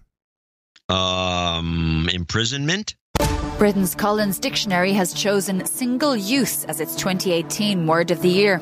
I love that 2 words hyphenated as Word of the Year. It marks a rising awareness of the pollution problem in the world's oceans. The EU is planning to ban some throwaway plastics like straws and cutlery. The ban could come into effect by 2021. We still haven't... Can I comment on this? Yes. When I went to the Soviet Union. Not Russia, Soviet Union. Yes, around the same time I did, late 80s. Yeah. So I took Aeroflot. Yes. And people warned me about Aeroflot. And one of the things they told me is that the first thing you're going to notice, besides the fact that holes in the floor. No. The plane was too big for that. Oh. It was that besides the fact that the stewardesses are all dolled up to an extreme, which was like kind of eye-popping, is that all of the plastic cups that they poured, because they poured from big bottles into plastic cups for whatever you wanted, juice, water, orange juice, apple juice, that they recycled them. They washed the plastic cups, sure. And so every plastic cup looked like it had been washed about 100 times. It was all beat up. This stuff is not necessarily single use if you don't want it to be. Very good point, John C. Dvorak, once again. But something else is going on, John. It's part of Agenda 2030, whatever it is. It started with the damn turtle with your favorite, with what did he have, the toothbrush in his nose? No, it's his straw. Straw, yeah, the straw up his nose. Now they're showing baby turtles floating in plastic. Turtle. But there's something up with this. And they want to get rid of plastic cutlery. I mean, this is ban plastics, I guess. I mean, I don't know. Someone must have an alternative that is doing well for them with the removal of all the luxuries of modern life. But we haven't figured it out yet. Well, we don't know what it is yet. Well, it's got to be probably right in front of us. Well, and then because of all the things, of all the words used during the year in the European Union, single use, sincerely, that was not the word of. First of all, it's 2 words hyphenated. It's a PR campaign. That's not. No one's using. Oh, hello, neighbor. Hello, Amsterdam neighbor. Single use. Yep, I got my single use. Come on. They're promoting something. You're asking the wrong guy. I'm not asking. I'm just wondering if you. What is the alternative to plastic? There's got to be some alternative to plastic bags. Glass. It's bags and it's cutlery. I don't know. Well, the plastic. There's too much plastic. I'm not going to argue that. I'm not going to take the other side saying it's bad. That we're kind of trying to cut back on it. But the worst thing is these little plastic drinking bottles with water in them. I mean, those things are yeah, I know. Those horrible. Are bad. Yeah. Before we know, we'll have single-use condoms. I mean, where's the world coming to? I'm going to show my support by donating to No Agenda. Imagine all the people who could do that. Oh, yeah, that'd be fab. Yeah, on No Agenda in the morning. Without comment, $161.80 from... hey, Sir Cal. Sir Cal and the Lavender Blossoms, who's really doing a great job with his product. But he does. This has been an exciting week. I can't wait to hear what you got for us. Happy birthday, Mimi, Sir Cal and the Lavender Blossoms team, one of whom is a douchebag. His name is Drew. Douchebag. Okay. Well, there you go. It's always nice when you work with Cal and the gang. Yeah, he's going to call you out. Douched. Yeah, nice. Bitbox 12345 in Fort Wayne, Indiana. Sir Jonathan of the double-bladed paddle. That's what it says. Kilo Echo 0 India Hotel Tango 73s. 73s. $116.18 from Maplewood, Missouri. Hocus Locus $100.38. He's complaining about the PayPal form, which everybody complains about. He said, not enough characters allowed in the PayPal form to make a decent comment. That is my comment. Amanda Copeland, Seattle, Washington, $100. Mike M. in Richmond, Virginia, $100. First-time donor need of a de-douching. You've been de-douched.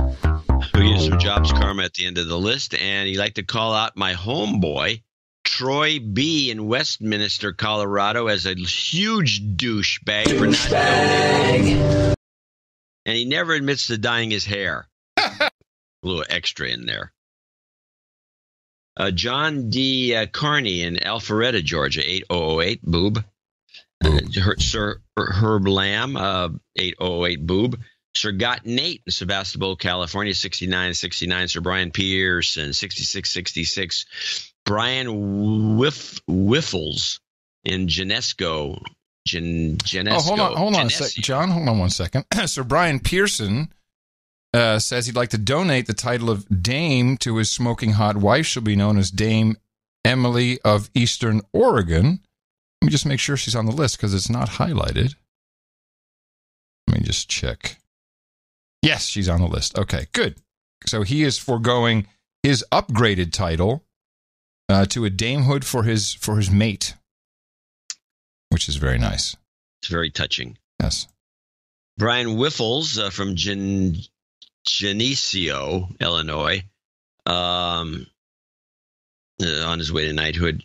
Michael Ragusa in Tustin, California. Its name is pronounced like Vegas. Vegas. Whatever. I don't get it. I don't know. Vegas, Ragus, I guess, in Tustin. Paul Webb in Twickenham, Middlesex, UK. 5555. By the way, Michael was 5555 from Tustin. Abraham Daly, 5555 in Raymond, Maine. Rich Malloy in Greenwich, Connecticut, 5555. Sir Tom Darry in DeForest, Wisconsin, 5510. Spencer Whitney, 5440. 5440 or fight. You're on the birthday list. Aaron Lambert in Tumwater, Washington, 5433. Michael Gates, 5280. We got some Jobs Karma for Aaron at the end. Charles Couch, 50. These are all $50 donors, name and location if applicable. Charles Couch, Sir Craic, Craic. He's now based in Russia. He was in Ireland apparently before that. So give us a report. Tony Smith in Fort Worth, Texas. Larry Hay in Mooresville, North Carolina. Todd Moore in Arlington, Virginia. Troy Funk in Leander, Texas. Alan D. Peterson. John Pribas in Washington, D.C. or Washington. Robert Marsh, parts unknown. He also wants some jobs. Carmen will give you that at the end. Eric Ilan in Murfreesboro, Tennessee. Thank you for the sanity. Victor Munoz in Miami, Florida. Andrew Martin in Sydney, Australia. Anthony Sammons in Augusta, Georgia. Heather Rodriguez in Stockton, California. A lot of 50s today. Joseph Pumphrey in Brandon, Mississippi. Jonathan Meyer in Xenia, Ohio. Edward Mazurek in Memphis, Tennessee. Sir Jason DeLuzio in Chatsford, Pennsylvania. And last but not least, our friend and follower and common donor, Baron Mark Tanner in Whittier, California. He's got to be close to Duke somewhere, man. The guy's been around for a long time. He's something. He's a baron, and Duke is just maybe. Yeah, he should be Duke. Well, if you're wondering what all this is about, this is a big part of our value for value system, where you can be recognized by the community, and we do it with the peerage system, which has been around since written history almost. Well, our system has been around since the medieval times, I guess. Yes, we've adopted the British version. Yes, since we kicked their ass a while ago. We stole it. We stole it. We feel this pretty good. But really, thank you all so much for this. Also, people who came in under $50, which is typically for reasons of anonymity. But we also have a number of subscriptions that you can help us out with, and they really do make a difference on a sustaining basis. Gives us a little bit of an even keel there, because it does. The roller coaster ride is real. So consider that, and you can do that at Dvorak.org/NA. Got an emergency night karma request from Scott Fuller. Dad just started chemo on Monday. So much cancer. Sick of it. He thought he had cancer beat and was managing it. Turns out it spread elsewhere. At this point, he's just trying to manage pain. F cancer karma needed. Of course, we'll do that. And there were a couple other requests for that here as well. And all the other karma you guys need.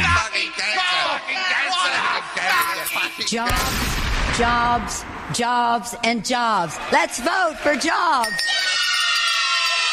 You've got karma.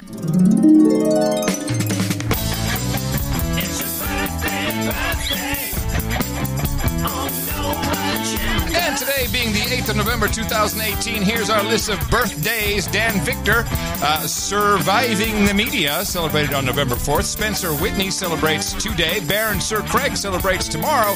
And John Jolly, surprise, turns 73 on November 25th, and he still reads the New York Times without glasses. It's unbelievable. Happy birthday from everybody here at the best podcast in the universe. And we do have one daming today, which is nice. I'll get my sword ready for you there. Do you have something? Yeah, that's right. I got it. Got it. Good. All right. Emily, step on up to the podium, Emily. Thanks to your lovely spouse, you are about to be damed here at the No Agenda Night Round Table of the Knights and Dames. And I'm very proud to pronounce the KB. Dame Emily of Eastern Oregon. Dame Emily, for you we have hookers and blow, rent boys and Chardonnay, should you like it, warm beer and cold women. We got waifus and waffles, pog and poi. We got kebab and Persian wine, pinball and power chords, diet soda and video games. Maybe you want some breast milk and pablum. We got bong hits and bourbon, cycling and sparkling cider and escorts, cowgirls and coffin varnish. Bong hits and bourbon, or if you want ginger ale and gerbils and mutton and mead. There you go. Head over to noagendanation.com/rings. Your mutton and mead is waiting there. And also make sure you give Eric the Shill your ring size. And we look forward to you at the round table. Nice to have you. Title changes, turn and face the slave. Title changes, don't want to be a douchebag. A couple of title changes today. Sir 10T becomes Duke of the Federal Reserve District 7. Congratulations. Sir Alexander Helpel of Man from Afar becomes Baronet Sir Economic Hitman. And man, our producers take it seriously, don't they? And Sir Richard Bangs becomes the Baron of DC. Congratulations to all of you. Thank you for supporting the No Agenda Show. The upgrade, etc., all comes in $1,000 increments, and that's how you get to knighthood. We've had people who've been on layaway plans for 7-8 years. And they've achieved it. It's a big unlock quest. But anyone who just supports us, whether it's with information, whether it's with producership, subscription, whether it's with art, whether it's with jingles, it's all appreciated. And it really is the only way that this model works. The only other thing you didn't discuss on the Grimerica show is that if we didn't work with our producers and we view our audience as producers, it wouldn't be possible. There's just no way. No, it wouldn't be as good. It would. I don't think there's a lot that's done by the producers. It's a modern show. You have to do. Audience is now part of the show in a modern sense. We're not doing some old-fashioned radio show like an NPR thing where you're talking into a mic in a very quiet room and it's dead. Hi, this is the No Agenda Show, and there's John C. Dvorak. John, what are you learning? I'm learning that there's a lot to be learned. Okay, that's very good. Let's go to another topic here on NPR. So I do have a letter from, this is a good one from Vinny. ITM, I hear in episode 1083, the Democracy Now! Report about 56,000 immigrants missing or killed worldwide over the last 4 years and an increase in migration of 50% since the turn of the century. I live in Cambodia, recently relocated from Uganda, where my wife works in the development sector. A big accomplishment of hers has been assisting in the support of South Sudan refugees, over 1 million of which have crossed into Uganda in the last course of years. I don't know what that quite means. He's got a last number of years, and are living at the Bidi Bidi settlement, the largest refugee camp. Yeah, Bidi Bidi. Bidi Bidi. The largest refugee camp in existence. There are mostly women and children, and men tend to bring their families to safety, and then they cross back over to fight in the war. So what I see is the opportunity to fold these statistics of women and children refugees, along with husbands that cross back into South Sudan to fight and then either die or go missing, into the statistics of Mexican migration by throwing in the adjective worldwide. Yes. Good point. Which is basically comparing apples and oranges or apples and bananas. Completely disingenuous of them to do so, of course, and a perfect example of how to lie with statistics. Thank you for your courage, Vinny. Yeah. I saw the note. Talk about our producers, and there you go. Well, then let me share a note that was forwarded to me by one of our producers, who shall remain anonymous in this case, from Humboldt University. Where is this Humboldt University? It's in Humboldt. I believe it's in Humboldt County, Mendocino County area. Is that a big deal school? Northern California. Is that an important school? Good school? What's I've heard of it. It's for a state college. It's one of the better ones. Well, the faculty received an email. Dear colleagues, all faculty are encouraged to participate in the upcoming 2-part Whiteness and Microaggressions training on Thursday, November 15th. I just have to read this. The Whiteness and Microaggressions training, the dates were selected with input that more faculty would be available during these times. This 4-hour workshop, divided into 2 2-hour segments, this is exciting, will offer an introduction to the concept of whiteness, the significance. Stay with me. Thanks. Jeez, I was wondering what it was all about. Stay with me. I got to read it again. This 4-hour workshop divided. I'm going to do an industrial voiceover for an industrial video. This 4-hour workshop, divided into 2 2-hour segments, will offer an introduction to the concept of whiteness, the significance of whiteness in our everyday lives, and how whiteness shapes our interactions. The training examines how whiteness affects various systems of advantage and what that looks like in our community. Additionally, it will explore how microaggressions are a manifestation of whiteness. The training will address what microaggressions are, how we can identify them, and how they impact our daily interactions with one another. Finally, the training will examine strategies to confront and avoid committing microaggressions. We welcome you to participate and join the more than 300 HSU campus and community members that have already participated in these whiteness sessions. Your participation will broaden the circle of shared language and understandings to facilitate change for equity in classrooms, on campus, and in the community. Well, first of all, you'd think it was a hoax.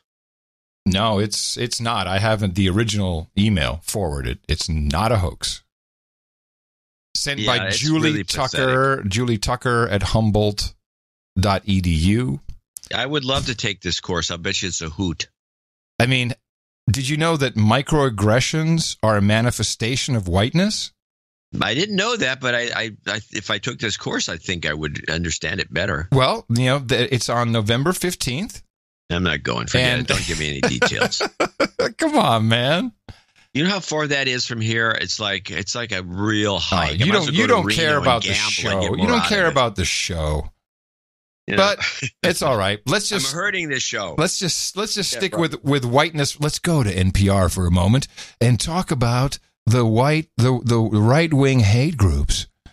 Yes, and there's plenty of them. Yes, NPR has figured out where they're coming from. Joan Donovan is with Data and Society, a research institute. For years, she's been tracking white supremacists from platform to platform online. They were really trying to figure out... They're jumping from platform to platform. It's like Frogger.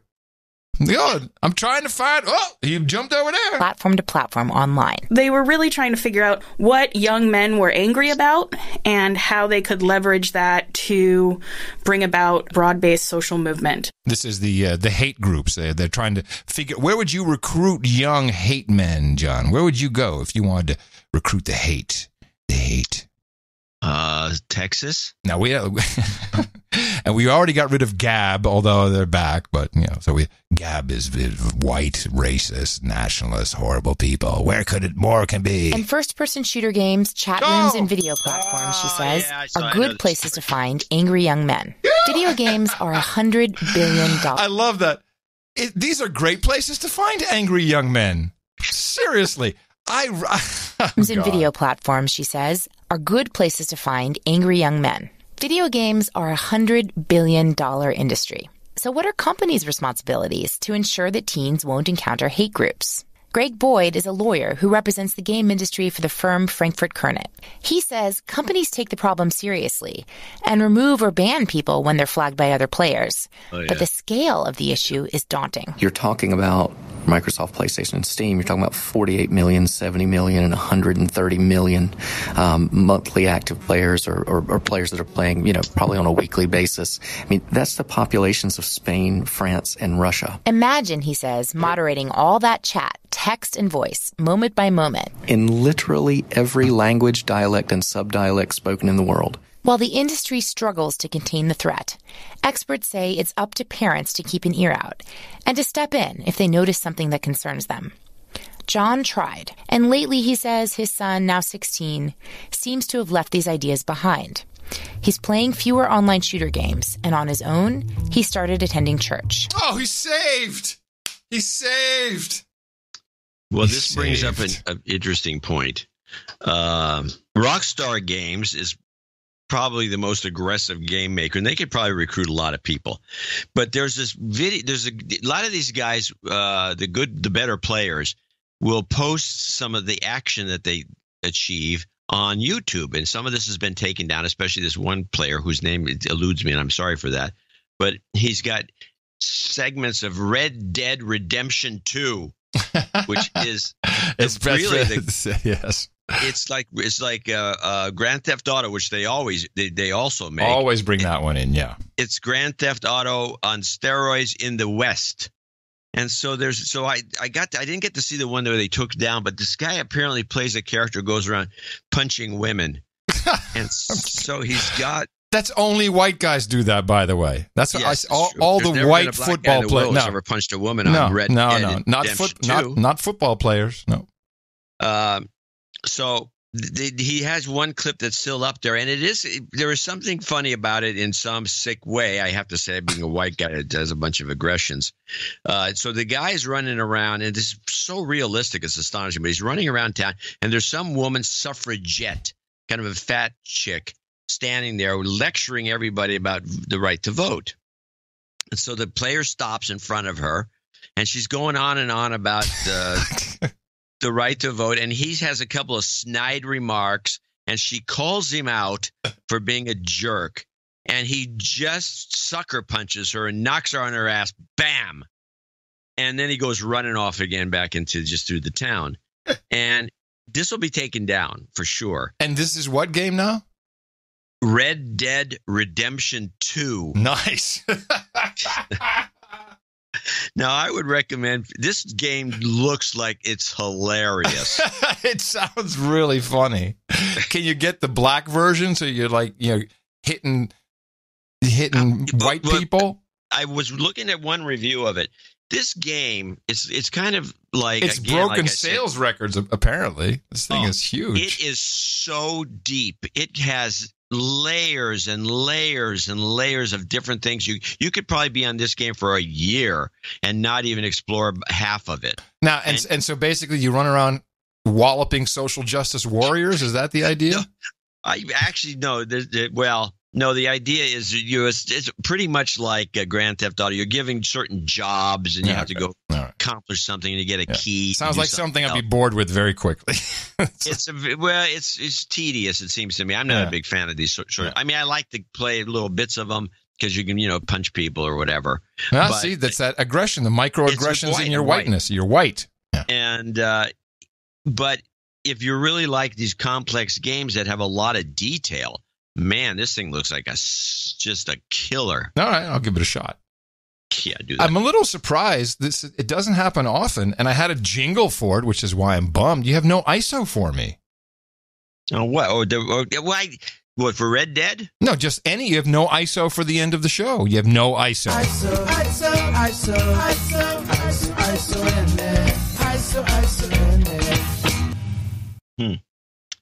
Well, I will next show. You're right. I don't have one. I was thinking about it. I didn't get any. I do have a couple of things. We do have to talk about Jeff Sessions getting fired. Well, before we talk about that, I need to just give my final review of the 4-part series from Al Jazeera, which was quashed and subsequently, I think, aired by RT, or at least put on the internet, called The Israeli Lobby. Because I watched it's almost 4 hours.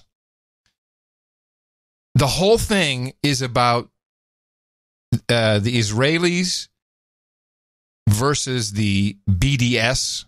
So that's the boycott, divest, and what's the S for? Come on, I don't remember. It's basically the Israelis versus the Palestinians, and it's being played out. Boycott, divest. I don't remember the last one. It's being played out. Sanction. Thank you. It's being played out in our schools. So the Israelis through embassies, and they have actual recruitment centers. Israeli on campus, the community center, and you've got the social justice for Palestine, the SJPers. This has to stop. All of it. It's not interesting. It's a very stupid documentary because it pretends that, I'm sure there's an Israeli lobby. What is in this documentary is just dumb because the kids in on college campuses are being indoctrinated by all sorts of groups all the time. But these two, the Israel and the Palestine, the BDS, I'm so tired. Get off all campuses, both of you. Get off. Well, I will, yes. When I first went to the University of California, it was going on. They were arguing with each other, and they were always gathering a crowd. It's just never ending. Yeah. And it's old. Hummus. The Muslims make the best hummus. I don't know, man. Well, okay, let's get this Jeff Sessions thing out of the way. I have a weird CBS News opening about Session we might want to play, 26 seconds. Okay. By the way, the good ISO would be Trump and his promises. It's too long. It's 12 seconds. It's too long. Good evening. I'm Jeff Glor. We are going to begin here tonight with a major shakeup in Washington. We are not talking about the election yet. We will talk soon about what happened in the House with Democrats taking control. The president said today he would like to work with them, even though they do have newfound power to investigate him. But we are going to start here tonight with the afternoon dismissal of the Attorney General Jeff Sessions and his replacement by a critic of the Mueller investigation. Now, I've never heard a news opening that has a bunch of excuses for not running the story of the day, which is the elections. Yes. He starts off apologizing immediately. He's just short of saying, we've been, again, manipulated by Trump into not even doing our regular news. Now we got to talk about this Sessions thing. And we apologize. I've never heard anything like this in my life. Let me hear it again. Good evening. I'm Jeff Glor. We are going to begin here tonight with a major shakeup in Washington. We are not talking about the election yet. We will talk soon about what happened in the House with Democrats taking control. The president said today he would like to work with them, even though they do have newfound power to investigate him. But we are going to start here tonight with the afternoon dismissal of the attorney. Yeah, they did kind of just throw that into highlights. Yeah, you're right. You're right. I don't think especially with the elections, but you realize that today at 5 o'clock is the big Protect Mueller demonstration in 9,000 cities across America. Gee, that's not organized. But I also said there was one thing I think you should know that I want to tell you about this tonight. This is here's your organizer. And one thing I want to tell you is that there are groups all across the country who have been preparing for months now for the inevitable day when President Trump would take action to end the Mueller investigation. Today, those groups decided... Say what? He hasn't done anything. That this is it. That this is the break glass in case of emergency moment for which they have been preparing and organizing for months. Oh, my goodness. And so they have said it's a go. Tomorrow at 5 p.m. local time all over the country, there are already over 900 protests planned to hashtag Protect Mueller. You have been reading for months about these organizing efforts, about what people should do in case of emergency to save Mueller's team, to save its work, to preserve this investigation. The groups who have been working on this decided today that what happened today with the firing of Jeff Sessions and the installation of this new guy to oversee the Mueller investigation, the groups who have been working on this for months today decided that today is that emergency. So we expect protests all over the country. Tomorrow, 5 p.m. local time. I just looked online before I got on the set. There are more than 900 of them planned already across the country. Orange man bad. Orange man bad. There you go. That should be fun. Protect Mueller. Is that tonight or tomorrow? Today. That's today. That's 2 days. Today at 5 o'clock all over the world? They're going to be protesting? From Tel Aviv to Paris, Texas. Wow. Yes, protect Mueller. But let's see how organized it really is. You don't do things like this during the middle of the week. You don't do it after the election. Well, I guess they had. This is the break glass in case of emergency. Yeah. Okay, so we have to do. I got the rundown. I got 3 different rundowns on Sessions, but I got the best one. It's the shortest. In fact, it's not that short, but it's shorter than all the rest of them, because they all had to do homage to this guy. But it's more enjoyable because it's Jeff Pegues, hey everybody, the only real journalist working in broadcasting. That's right. I'm a real journalist, and I got to pinch one out, man. Justice Department employees saluted Attorney General Jeff Sessions as he departed the building hours after resigning. Earlier, he delivered a letter to the White House, which started bluntly, "Dear Mr. President, at your request, I am submitting my resignation." CBS News has learned White House Chief of Staff John Kelly called Sessions this morning to inform him of the president's decision.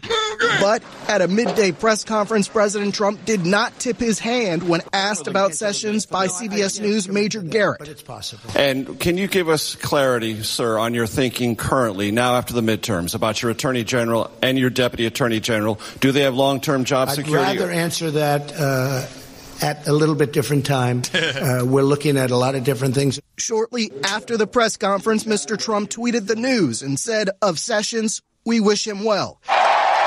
It was a dramatic, if not surprising, end for one of the president's earliest campaign supporters. But less than a month after being confirmed as Attorney General, Sessions angered the president by recusing himself from overseeing the Russia investigation. Career prosecutors at the Justice Department had advised him to do so because of his contacts with Russian Ambassador Sergei Kislyak during the 2016 campaign. The president has railed against the move ever since, frequently disparaging Sessions on Twitter as very weak. Railed is now a word that they use over there? Railed? That's well, they can't use lashed out, which is being overused by Democracy Now! And a few other, and the New York Times, so they have to come up with something different. Railed. Yeah. Railed against the move ever since, frequently disparaging Sessions on Twitter as very weak. And Jeff Sessions never took control of the Justice Department, and it's a sort of an incredible thing. I'm disappointed in the Attorney General for many reasons. After Sessions' recusal, Deputy Attorney General Rod Rosenstein took over the Russia probe as special counsel Robert Mueller indicted 35 people and companies, including some of the president's top campaign officials. But now Rosenstein will likely also be sidelined, and newly appointed acting Attorney General Matthew Whitaker will oversee the investigation.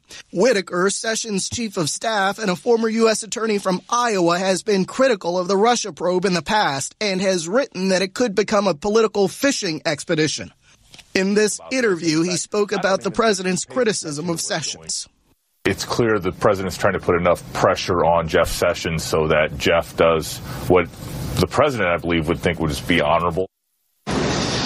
Even though Whitaker's thinking appears to be in line with the president's thinking as far as the Russia investigation is concerned, Mr. Trump tweeted today that he will be nominating someone else at a later date. One potential candidate, Lindsey Graham, appeared to suggest today that he will not be interested in the job, saying that he will stay in the Senate.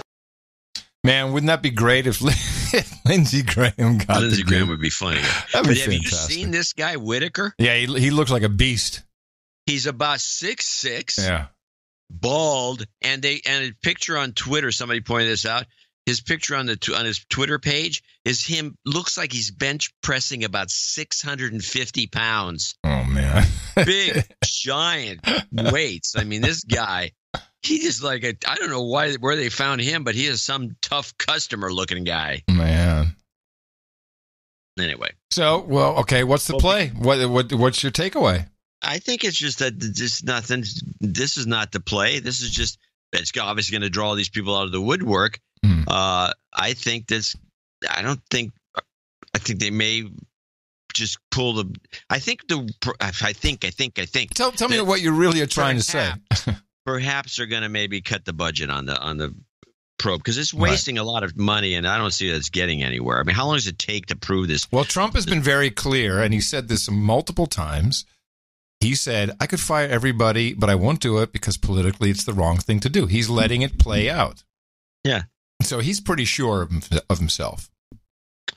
Yeah, well, I think a lot of it's going to depend on the tax thing. I do have a Jeff Glorick clip because I want to comment on him a little bit. He's the CBS anchor, took over from Anthony Mason. Yes. Okay, when you see Glory, looks like a 12-year-old. It looks like a kid. It's the last one you get, John. We're running long.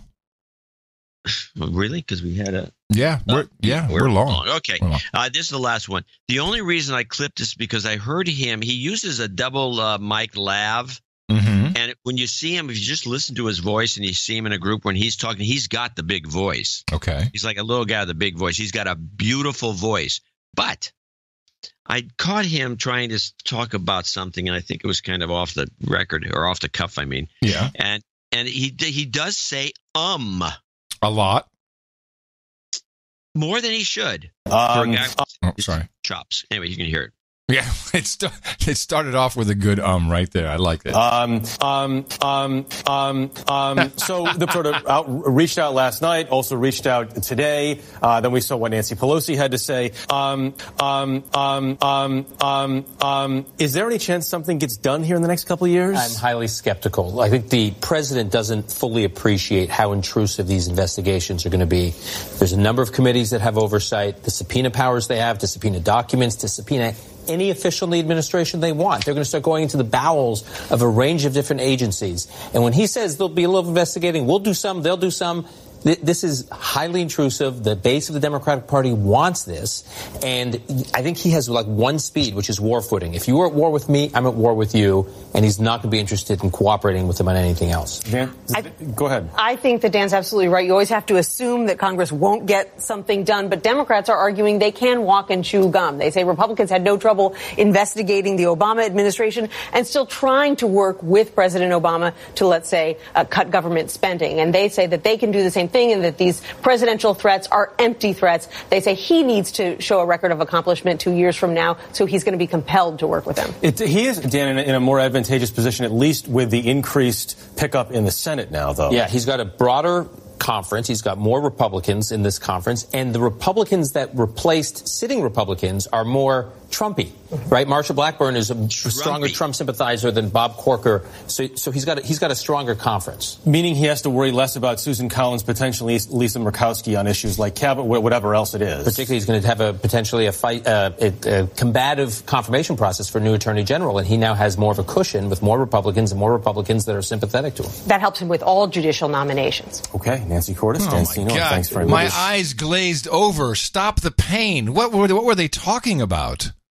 I think they were telling us that we've got a great show coming up because of all the conflict that's going to go on, the crazy investigations, Maxine Waters, and all these other guys. This is going to be the greatest era of the No Agenda show is what they were discussing. I think you are spot on.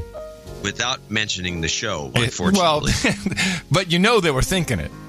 My God, this is going to be great for the No Agenda show. Oh, my goodness. Well, everybody, there you go. Now you know how it all sticks together, what's happening. You can find a lot of this information in our show notes. Go to nashownotes.com. That's the main page. It's where you really want to go for everything, for your entire archive as well. And a reminder that we will come back on Sunday with another episode of the No Agenda Show to deconstruct what's happened in the meantime. And I know I'm going straight from the podcast closet to the C-SPANs and the other networks, so we'll have everything for you. Coming to you from downtown Austin, Texas, capital of the Drone Star State, here in FEMA Region number 6 in the 5x9 Cludio in the Common Law Condo. In the morning, everybody, I'm Adam Curry. And from Northern Silicon Valley, I'm John C. Dvorak. We return on Sunday right here on No Agenda. Remember us at Dvorak.org/NA. Until then, adios, mofos.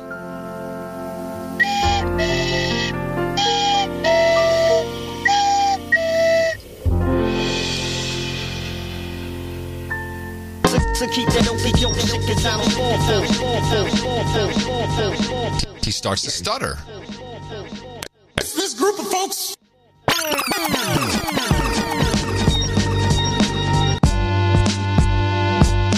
Eric Holder. Yeah, I know they all look alike. No, I was paid by Mark Zuckerberg to do that. Okay. Ramrodding.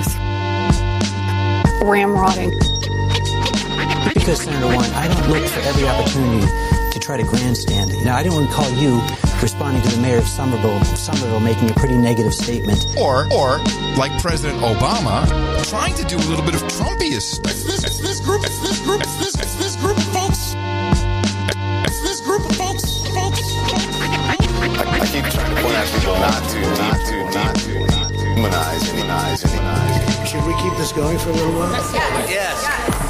There's a lot to talk about. There was no anything. I didn't. It's a problem that I don't like even a little bit. Okay, please, go ahead. No. Go ahead. Please. Go ahead, Jim. Okay, please, go ahead. No. Go ahead. Please, go ahead. Yeah, go ahead. Go ahead, Chair. Go ahead, Mr. President. Go ahead, please. Go ahead, please. Go ahead. When you get bored, would you please tell me? Seriously. Tell me. Go ahead, ma'am. Go ahead. Mr. President, I'm from Brooklyn, so you'll understand me. Okay, please, go ahead. No. Go ahead. Please, go ahead. Some say that you could stop all this by declassifying. Good, I could fire everybody right now. I didn't call you. I don't want to overstay, but Yes, please, go ahead. I mean, I'm extraordinarily happy. And if I wasn't, I'd let you know. There's nothing wrong. I mean, look, I only had me. I didn't have anybody else. It's been over a year. A long time. No collusion. I don't know who Little John is. I come in here as a nice person. I feel very fine. I am extraordinarily happy. I really am. And by the way, I'd tell you if I wasn't. That's enough. That's enough. Mr. President, that's enough. I was going to ask one of the other folks. That's enough. Pardon me, ma'am. Mr. President. That's enough. Turkey. It's very difficult to stay sane. I mean, I smoke a lot of weed and I do this show, so like, I'm good. Insane. Christina Curry, Tina the Keeper, Mimi, Jay, Theodorable, the Shill, and the whole Curry, Dvorak, No Agenda family. Insane. Be in good company with the insane No Agenda family. That's right. We're just insane. Insane. The best podcast in the universe. Adios, mofo. Dvorak.org/NA. Stop the hammering!